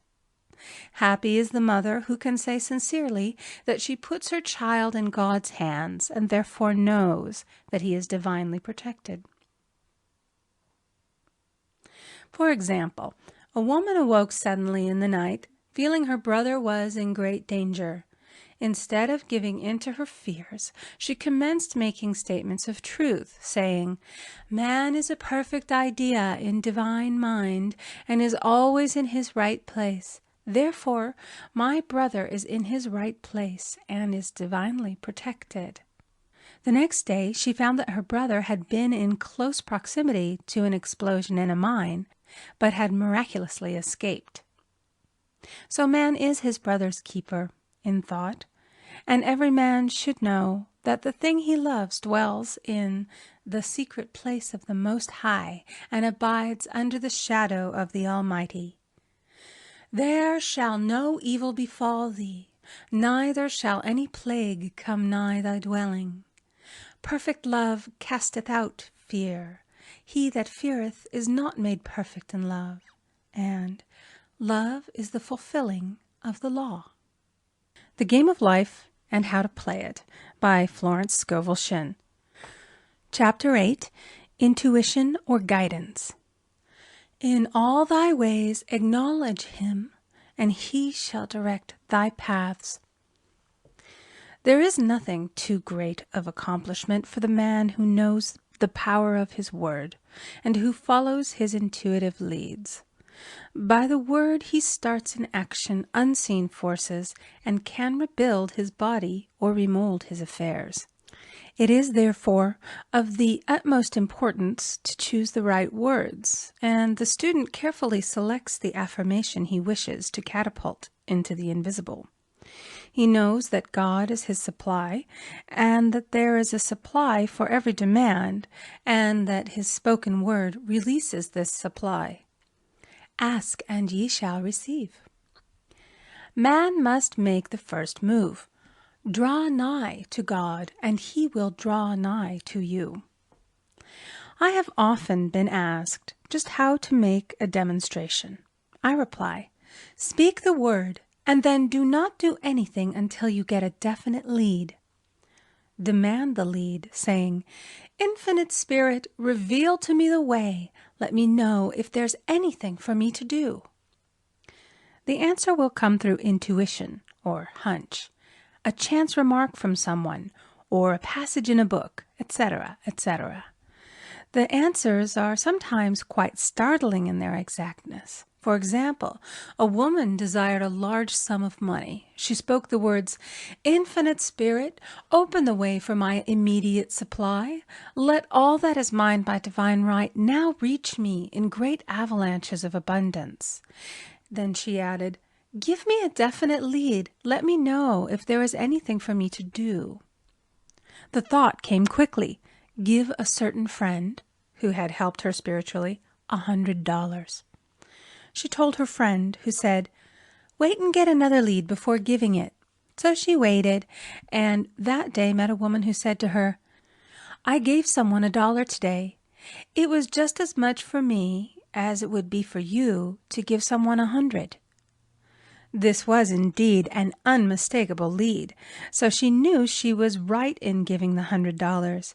It was a gift which proved a great investment, for shortly after that, a large sum of money came to her in a remarkable way. Giving opens the way for receiving. In order to create activity in finances, one should give. Tithing, or giving 1/10 of one's income, is an old Jewish custom and is sure to bring increase. Many of the richest men in the country have been tithers and have never known it to fail as an investment. The 10th part goes forth and returns blessed and multiplied, but the gift or tithe must be given with love and cheerfulness, for God loveth a cheerful giver. Bills should be paid cheerfully. All money should be sent forth fearlessly and with a blessing. This attitude of mind makes man master of money. It is his to obey, and his spoken word then opens vast reservoirs of wealth. Man himself limits his supply by his limited vision. Sometimes the student has a great realization of wealth, but is afraid to act. The vision and action must go hand in hand, as in the case of the man who bought the fur-lined overcoat. A woman came to me asking me to speak the word for a position. So I demanded, Infinite Spirit, open the way for this woman's right position. Never ask for just a position. Ask for the right position, the place already planned in divine mind, as it is the only one that will give satisfaction. I then gave thanks that she had already received, and that it would manifest quickly. Very soon she had 3 positions offered her, 2 in New York and 1 in Palm Beach, and she did not know which one to choose. I said, ask for a definite lead. The time was almost up and was still undecided when one day she telephoned. When I woke up this morning, I could smell Palm Beach. She had been there before and knew its balmy fragrance. I replied, well, if you can smell Palm Beach from here, it's certainly your lead. She accepted the position, and it proved a great success. Often one's lead comes at an unexpected time. One day I was walking down the street when suddenly I felt a strong urge to go to a certain bakery a block or 2 away. The reasoning mind resisted, arguing, "There's nothing there that you want." However, I had learned not to reason, so I went to the bakery, looked at everything, and there was certainly nothing there that I wanted. But coming out, I encountered a woman I had thought of often, and who was in great need of the help which I could give her. So often, one goes for one thing and finds another. Intuition is a spiritual faculty and does not explain, but simply points the way. A person often receives a lead during a treatment. The idea that comes may seem quite irrelevant, but some of God's leadings are mysterious. In the class one day, I was treating that each individual would receive a definite lead. A woman came to me afterwards and said, "While you were treating, I got the hunch to take my furniture out of storage and get an apartment." The woman had come to be treated for health. I told her I knew in getting a home of her own, her health would improve. And I added, "I believe your trouble, which is a congestion, has come from having things stored away. Congestion of things causes congestion in the body. You have violated the law of use, and your body is paying the penalty." So I gave thanks that divine order was established in her mind, body, and affairs. People little dream of how their affairs react on the body. There is a mental correspondence for every disease. A person might receive instantaneous healing through the realization of his body being a perfect idea in divine mind, and therefore whole and perfect, but if he continues his destructive thinking, hoarding, hating, fearing, condemning, the disease will return. Jesus Christ knew that all sickness came from sin, but admonished the leper after the healing to go and sin no more, lest a worse thing come upon him. So man's soul, or subconscious mind, must be washed whiter than snow for permanent healing. And the metaphysician is always delving deep for the correspondence. Jesus Christ said, "Condemn not, lest ye also be condemned. Judge not, lest ye be judged." Many people have attracted disease and unhappiness through the condemnation of others. What man condemns in others, he attracts to himself. For example, a friend came to me in anger and distress because her husband had deserted her for another woman. She condemned the other woman and said continually, "She knew he was a married man. She had no right to accept his attentions." I replied, "Stop condemning the woman. Bless her and be through with the situation. Otherwise, you are attracting the same thing to yourself."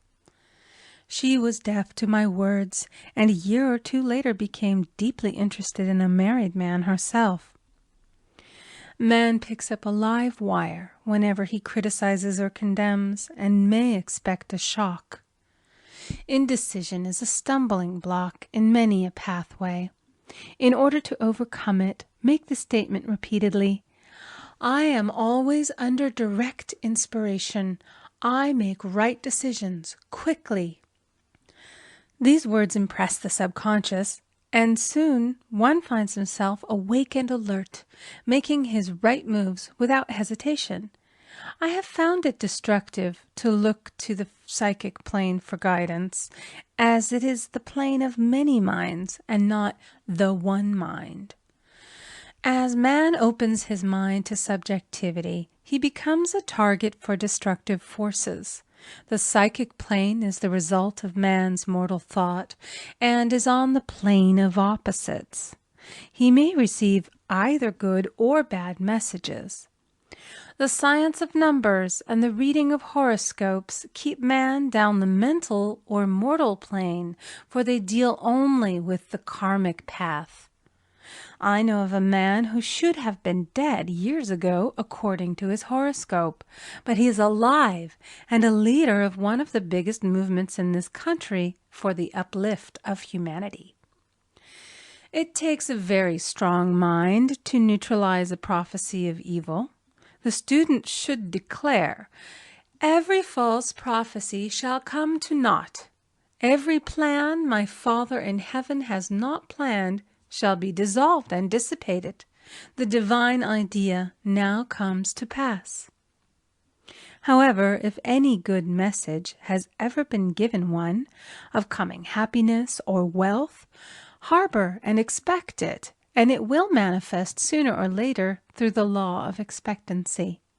Man's will should be used to back the universal will. I will that the will of God be done.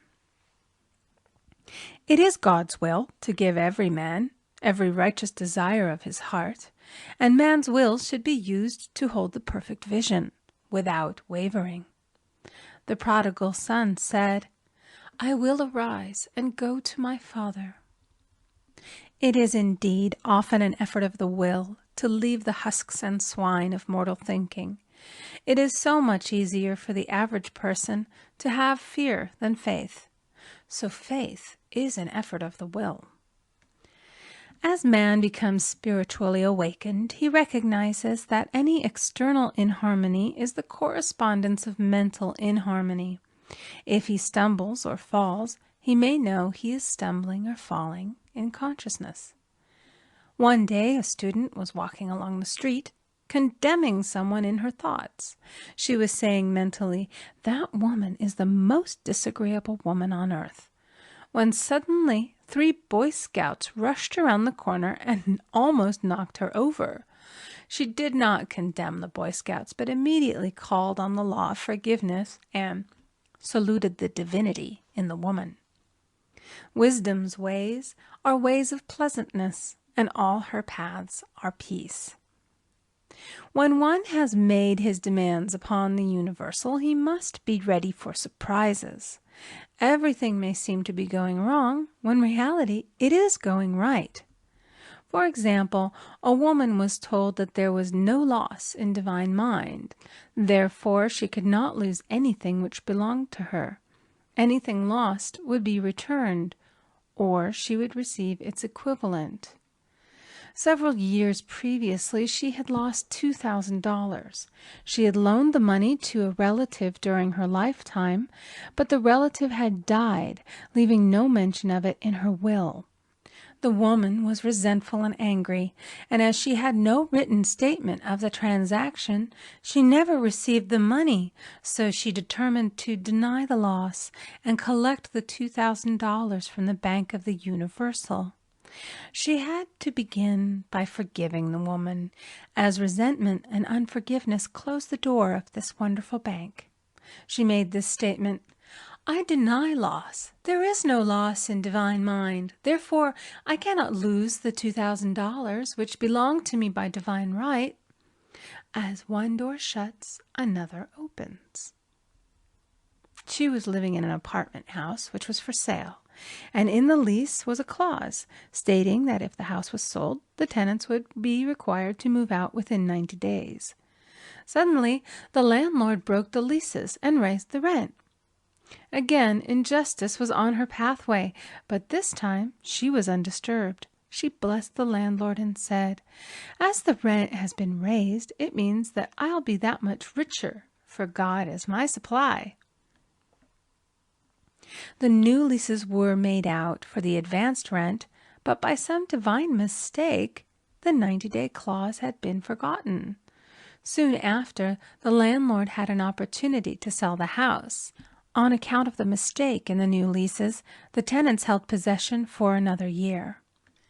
The agent offered each tenant $200 if he would vacate.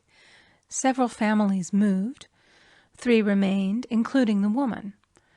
A month or 2 passed, and the agent again appeared. This time he said to the woman, "Will you break your lease for the sum of $1,500? It flashed upon her, here comes the $2,000. She remembered having said to friends in the house, "We will all act together if anything more is said about leaving." So her lead was to consult her friends. These friends said, "Well, if they have offered you $1,500, they will certainly give $2,000. So she received a check for $2,000 for giving up the apartment. It was certainly a remarkable working of the law, and the apparent injustice was merely an opening for the way for her demonstration. It proved that there is no loss, and when man takes his spiritual stand, he collects all that is his from this great reservoir of good. I will restore to you the years the locusts have eaten. The locusts are the doubts, fears, resentments, and regrets of mortal thinking. These adverse thoughts alone rob man, for no man gives to himself but himself, and no man takes away from himself but himself. Man is here to prove God and to bear witness to the truth. And he can only prove God by bringing plenty out of lack and justice out of injustice. Prove me now herewith, saith the Lord of hosts, if I will not open you the windows of heaven and pour out a blessing, that there shall be not room enough to receive it. The Game of Life and How to Play It, by Florence Scovel Shinn. Chapter 9, Perfect Self-Expression, or The Divine Design. No wind can drive my bark astray, nor change the tide of destiny. There is for each man perfect self-expression. There is a place which he is to fill, and no one else can fill, something which he is to do, which no one else can do. It is his destiny. This achievement is held, a perfect idea in divine mind, awaiting man's recognition. As the imaging faculty is the creative faculty, it is necessary for man to see the idea before it can manifest. So man's highest demand is for the divine design of his life. He may not have the faintest conception of what it is, for there is possibly some marvelous talent hidden deep within him. His demand should be, Infinite Spirit, open the way for the divine design of my life to manifest. Let the genius within me now be released. Let me see clearly the perfect plan. The perfect plan includes health, wealth, love, and perfect self-expression. This is the square of life, which brings perfect happiness. When one has made this demand, he may find great changes taking place in his life, for nearly every man has wandered far from the divine design. I know in one woman's case it was as though a cyclone had struck her affairs, but readjustments came quickly, and new and wonderful conditions took the place of old ones. Perfect self-expression will never be labor, but of such absorbing interest that it will seem almost like play. The student knows also, as man comes into the world financed by God, the supply needed for his perfect self-expression will be at hand. Many a genius has struggled for years with the problem of supply, when his spoken word and faith would have released quickly the necessary funds. For example, after the class one day, a man came to me and handed me a cent. He said, I have just 7 cents in the world, and I'm going to give you 1, for I have faith in the power of your spoken word. I want you to speak the word for my perfect self-expression and prosperity. I spoke the word and did not see him again until a year later. He came in one day, successful and happy, with a roll of yellow bills in a pocket. He said, immediately after you spoke the word, I had a position offered me in a distant city, and am now demonstrating health, happiness, and supply. A woman's self-expression may be in becoming a perfect wife, a perfect mother, a perfect homemaker, and not necessarily in having a public career. Demand definite leads, and the way will be made easy and successful. One should not visualize or force a mental picture. When he demands the divine design, to come into his conscious mind, he will receive flashes of inspiration and begin to see himself making some great accomplishment. This is the picture or idea he must hold without wavering. The thing man seeks is seeking him. The telephone was seeking Bell.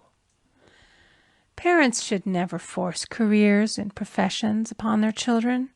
With a knowledge of spiritual truth, the divine plan could be spoken for early in childhood or prenatally. A prenatal treatment should be, let the God in this child have perfect self-expression. Let the divine design of his mind, body, and affairs be made manifest throughout his life, throughout eternity. God's will be done, not man's. God's pattern, not man's pattern, is the command we find running through all the scriptures, and the Bible is a book dealing with the science of the mind. It is a book telling man how to release his soul or subconscious mind from bondage. The battles described are pictures of man waging war against mortal thoughts. A man's foes shall be they of his own household. Every man is Jehoshaphat, and every man is David, who slays Goliath, mortal thinking, with the little white stone, faith. So man must be careful that he is not the wicked and slothful servant who buried his talent. There is a terrible penalty to be paid for not using one's ability. Often, fear stands between man and his perfect self-expression. Stage fright has hampered many a genius. This may be overcome by the spoken word or treatment. The individual then loses all self-consciousness and feels simply that he is a channel for infinite intelligence to express itself through. He is under direct inspiration, fearless and confident, for he feels that it is the Father within who does the work. A young boy came often to my class with his mother. He asked me to speak the word for his coming examinations at school. I told him to make the statement, I am one with infinite intelligence. I know everything I should know on this subject. He had an excellent knowledge of history, but was not sure of his arithmetic. I saw him afterwards, and he said, I spoke the word for my arithmetic and passed with the highest honors, but I thought I could depend upon myself for history and got a very poor mark. Man often receives a setback when he is too sure of himself, which means he is trusting to his personality and not the Father within. Another of my students gave me an example of this. She took an extended trip abroad one summer, visiting many countries where she was ignorant of the languages. She was calling for guidance and protection every minute, and her affairs went smoothly and miraculously. Her luggage was never delayed nor lost. Accommodations were always ready for her at the best hotels, and she had perfect service wherever she went. She returned to New York. Knowing the language, she felt God was no longer necessary, so looked after her affairs in an ordinary manner. Everything went wrong. Her trunks delayed, amid inharmony and confusion. The student must form the habit of practicing the presence of God every minute. In all thy ways acknowledge him. Nothing is too small or too great. Sometimes an insignificant incident may be the turning point in a man's life. Robert Fulton, watching some boiling water simmering in a tea kettle, saw a steamboat. I have seen a student often keep back his demonstration through resistance or pointing the way. He pins his faith to one channel only and dictates just the way he desires the manifestation to come, which brings things to a standstill. My way, not your way, is the command of infinite intelligence. Like all power, be it steam or electricity, it must have a non-resistant engine or instrument to work through, and man is that engine or instrument. Over and over again, man is told to stand still. O Judah, fear not, but tomorrow go out against them. for the Lord will be with you. You shall not need to fight this battle. Set yourselves, stand ye still, and see the salvation of the Lord with you. We see this in the incidents of the $2,000 coming to the woman through the landlord when she became non-resistant and undisturbed, and the woman who won the man's love after all suffering had ceased. The student's goal is poise. Poise is power, for it gives God power a chance to rush through man, to will and to do its good pleasure. Poised, he thinks clearly and makes right decisions quickly. He never misses a trick. Anger blurs the visions, poisons the blood, is the root of many diseases, and causes wrong decision, leading to failure. It has been named one of the worst sins, as its reaction is so harmful. The student learns that in metaphysics, sin has a much broader meaning than in the old teaching. Whatsoever is not of faith is sin. He finds that fear and worry are deadly sins. They are inverted faith, and through distorted mental pictures bring to pass the thing he fears. His work is to drive out these enemies from the subconscious mind. When man is fearless, he is finished. Maeterlinck says that man is God afraid. So, as we read in the previous chapters, man can only vanquish fear by walking up to the thing he is afraid of. When Jehoshaphat and his army prepared to meet the enemy, singing, "Praise the Lord, for his mercy endureth forever," they found their enemies had destroyed each other, and there was nothing to fight. For example, a woman asked a friend to deliver a message to another friend. The woman feared to give the message, as the reasoning mind said, "Don't get mixed up in this affair. Don't give that message." She was troubled in spirit, for she had given her promise. At last she determined to walk up to the lion and call on the law of divine protection. She met the friend to whom she was to deliver the message. She opened her mouth to speak it when her friend said, "So-and-so has left town." This made it unnecessary to give the message, as a situation depended upon the person being in town. As she was willing to do it, she was not obliged to. As she did not fear, the situation vanished. The student often delays his demonstration through a belief in incompletion. He should make this statement: "In divine mind, there is only completion. Therefore, my demonstration is completed. My perfect word, my perfect home, my perfect health." Whatever he demands are perfect ideas registered in divine mind and must manifest under grace in a perfect way. He gives thanks he has already received on the invisible and makes active preparation for receiving on the visible. One of my students was in need of a financial demonstration. She came to me and asked why it was not completed. I replied, "Perhaps you are in the habit of leaving things unfinished, and the subconscious has gotten into the habit of not completing. As the without, so the within." She said, "You are right. I often begin things and never finish them.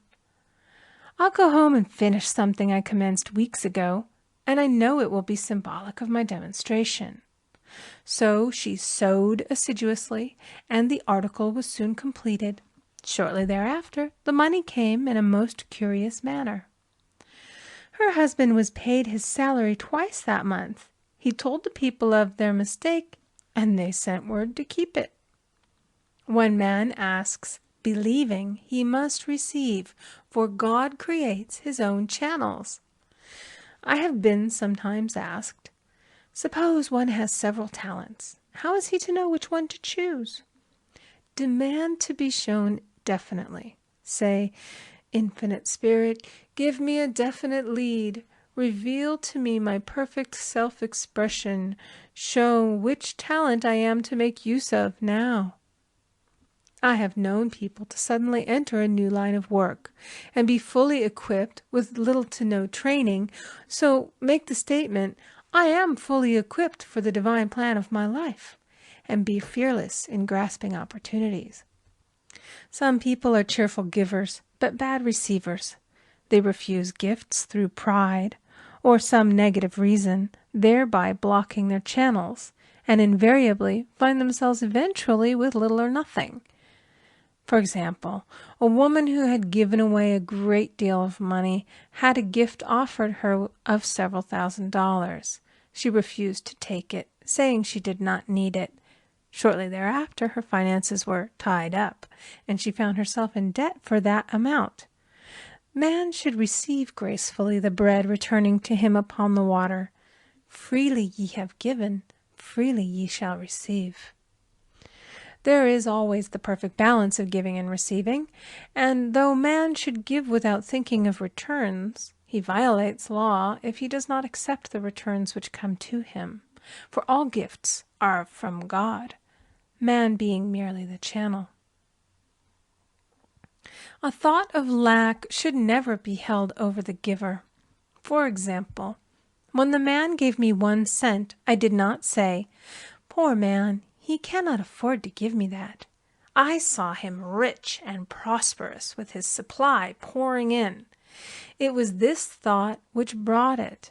If one has been a bad receiver, he must become a good one, and take even a postage stamp if it is given him, and open up his channels for receiving. The Lord loveth a cheerful receiver, as well as a cheerful giver. I have often been asked why one man is born rich and healthy and another poor and sick. Where there is an effect, there is always a cause. There is no such thing as chance. This question is answered through the law of reincarnation. Man goes through many births and deaths until he knows the truth which sets him free. He is drawn back to the earth plane through unsatisfied desire, to pay his karmic debts or to fulfill his destiny. The man born rich and healthy has had pictures in his subconscious mind, in his past life, of health and riches, and the poor and sick man of disease and poverty. Man manifests, on any plane, the sum total of his subconscious beliefs. However, birth and death are man-made laws, for the wages of sin is death. The Adamic fall in consciousness through the belief in 2 powers. The real man, spiritual man, is birthless and deathless. He was never born and has never died. As he was in the beginning, he is now and shall ever be. So through the truth, man is set free from the law of karma, sin, and death, and manifests the man made in his image and likeness. Man's freedom comes through fulfilling his destiny, bringing into manifestation the divine design of his life. His Lord will say unto him, "Well done, thou good and faithful servant. Thou hast been faithful over a few things. I will make thee ruler over many things," death itself. "Enter thou into the joy of thy Lord, eternal life." The Game of Life and How to Play It by Florence Scovel Shinn. Chapter 10, Denials and Affirmations. Thou shalt also decree a thing, and it shall be established unto thee. All the good that is to be made manifest in man's life is already an accomplished fact in divine mind, and is released through man's recognition or spoken word. So he must be careful to decree that only the divine idea be made manifest, for often he decrees through his idle words failure or misfortune. It is therefore of the utmost importance to word one's demands correctly, as stated in a previous chapter. If one desires a home, friend, position, or any other good thing, make the demand for the divine selection. For example, Infinite Spirit, open the way for my right home, my right friend, my right position. I give thanks that it now manifests under grace in a perfect way. The latter part of this statement is most important. For example, I knew a woman who demanded $1,000. Her daughter was injured, and they received $1,000 indemnity, so it did not come in a perfect way. The demand should have been worded in this way: Infinite Spirit, I give thanks that the $1,000, which is mine by divine right, is now released and reaches me under grace in a perfect way. As one grows in a financial consciousness, he should demand that the enormous sums of money which are his by divine right reach him under grace in perfect ways. It is impossible for man to release more than he thinks is possible, for one is bound by the limited expectancies of the subconscious. He must enlarge his expectancies in order to receive in a larger way. Man so often limits himself in his demands. For example, a student made the demands for $600 by a certain date. He did receive it, but heard afterwards that he came very near receiving $1,000, but he was given just $600 as a result of his spoken word. They limited the Holy One of Israel. Wealth is a matter of consciousness. The French have a legend giving an example of this. A poor man was walking along a road when he met a traveler, who stopped him and said, "My good friend, I see that you are poor. Take this gold nugget, sell it, and you will be rich all your days." The man was overjoyed at his good fortune and took the nugget home. He immediately found work and became so prosperous that he did not sell the nugget. Years passed, and he became a very rich man. One day he met a poor man on the road. He stopped him and said, "My good friend, I will give you this gold nugget, which, if you sell, will make you rich for life." The mendicant took the nugget, had it valued, and found it was only brass. So we see, the first man became rich through feeling rich, thinking the nugget was gold. Every man has within him a gold nugget. It is his consciousness of gold, of opulence, which brings riches into his life. In making his demands, man begins at his journey's end. That is, he declares he has already received. "Before ye call, I shall answer." Continually affirming establishes the belief in the subconscious. It would not be necessary to make an affirmation more than once if one had perfect faith. One should not plead or supplicate, but give thanks repeatedly that he has received. The desert shall rejoice and blossom as the rose. This rejoicing, which is yet in the desert state of consciousness, opens the way for release. The Lord's Prayer is in the form of command and demand. "Give us this day our daily bread, and forgive us our debts as we forgive our debtors," and ends in praise. "For thine is the kingdom and the power and the glory forever. Amen. Concerning the works of my hands, command ye me." So prayer is command and demand, praise and thanksgiving. The student's work is in making himself believe that with God all things are possible. This is easy enough to state in the abstract, but a little more difficult when confronted with a problem. For example, it was necessary for a woman to demonstrate a large sum of money within a stated time. She knew she must do something to get a realization, for realization is manifestation, and she demanded a lead. She was walking through a department store when she saw a very beautiful pink enamel paper cutter. She felt the pull towards it. The thought came, "I haven't a paper cutter good enough to open letters containing large checks." So she bought the paper cutter, which the reasoning mind would have called an extravagance. When she held it in her hand, she had a flash of a picture of herself opening an envelope containing a large check, and within a few weeks she received the money. The pink paper cutter was her bridge of active faith. Many stories are told of the power of the subconscious when directed in faith. For example, a man was spending the night in a farmhouse. The windows of the room had been nailed down, and in the middle of the night he felt suffocated and made his way in the dark to the window. He could not open it, so he smashed the pane with his fist, drew in draughts of fine fresh air, and had a wonderful night's sleep. The next morning he found he had smashed the glass of a bookcase, and the window had remained closed during the whole night. He had supplied himself with oxygen simply by his thought of oxygen. When a student starts out to demonstrate, he should never turn back. Let not that man who wavers think that he shall receive anything of the Lord.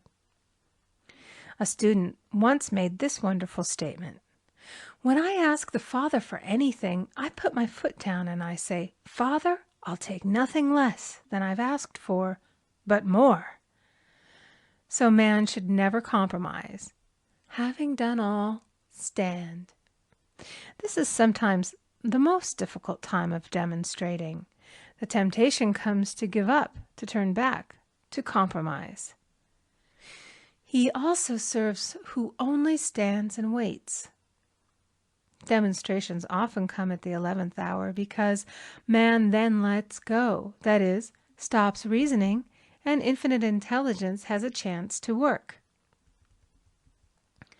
Man's dreary desires are answered drearily, and his impatient desires long delayed or violently fulfilled. For example, a woman asked me why it was she was constantly losing or breaking her glasses. We found she often said to herself and others with vexation, "I wish I could get rid of my glasses." So her impatient desire was violently fulfilled. What she should have demanded was perfect eyesight, but what she registered in the subconscious was simply the impatient desire to be rid of her glasses, so they were continually being broken or lost. Two attitudes of mind cause loss: depreciation, as in the case of the woman who did not appreciate her husband, or fear of loss, which makes a picture of loss in the subconscious. When a student is able to let go of his problem, cast his burden, he will have instantaneous manifestation. For example, a woman was out during a very stormy day, and her umbrella was blown inside out. She was about to make a call on some people whom she had never met, and she did not wish to make her first appearance with a dilapidated umbrella. She could not throw it away, as it did not belong to her. So in desperation she exclaimed, "Oh God, you take charge of this umbrella. I don't know what to do." A moment later a voice behind her said, "Lady, do you want your umbrella mended?" There stood an umbrella mender. She replied, "Indeed I do."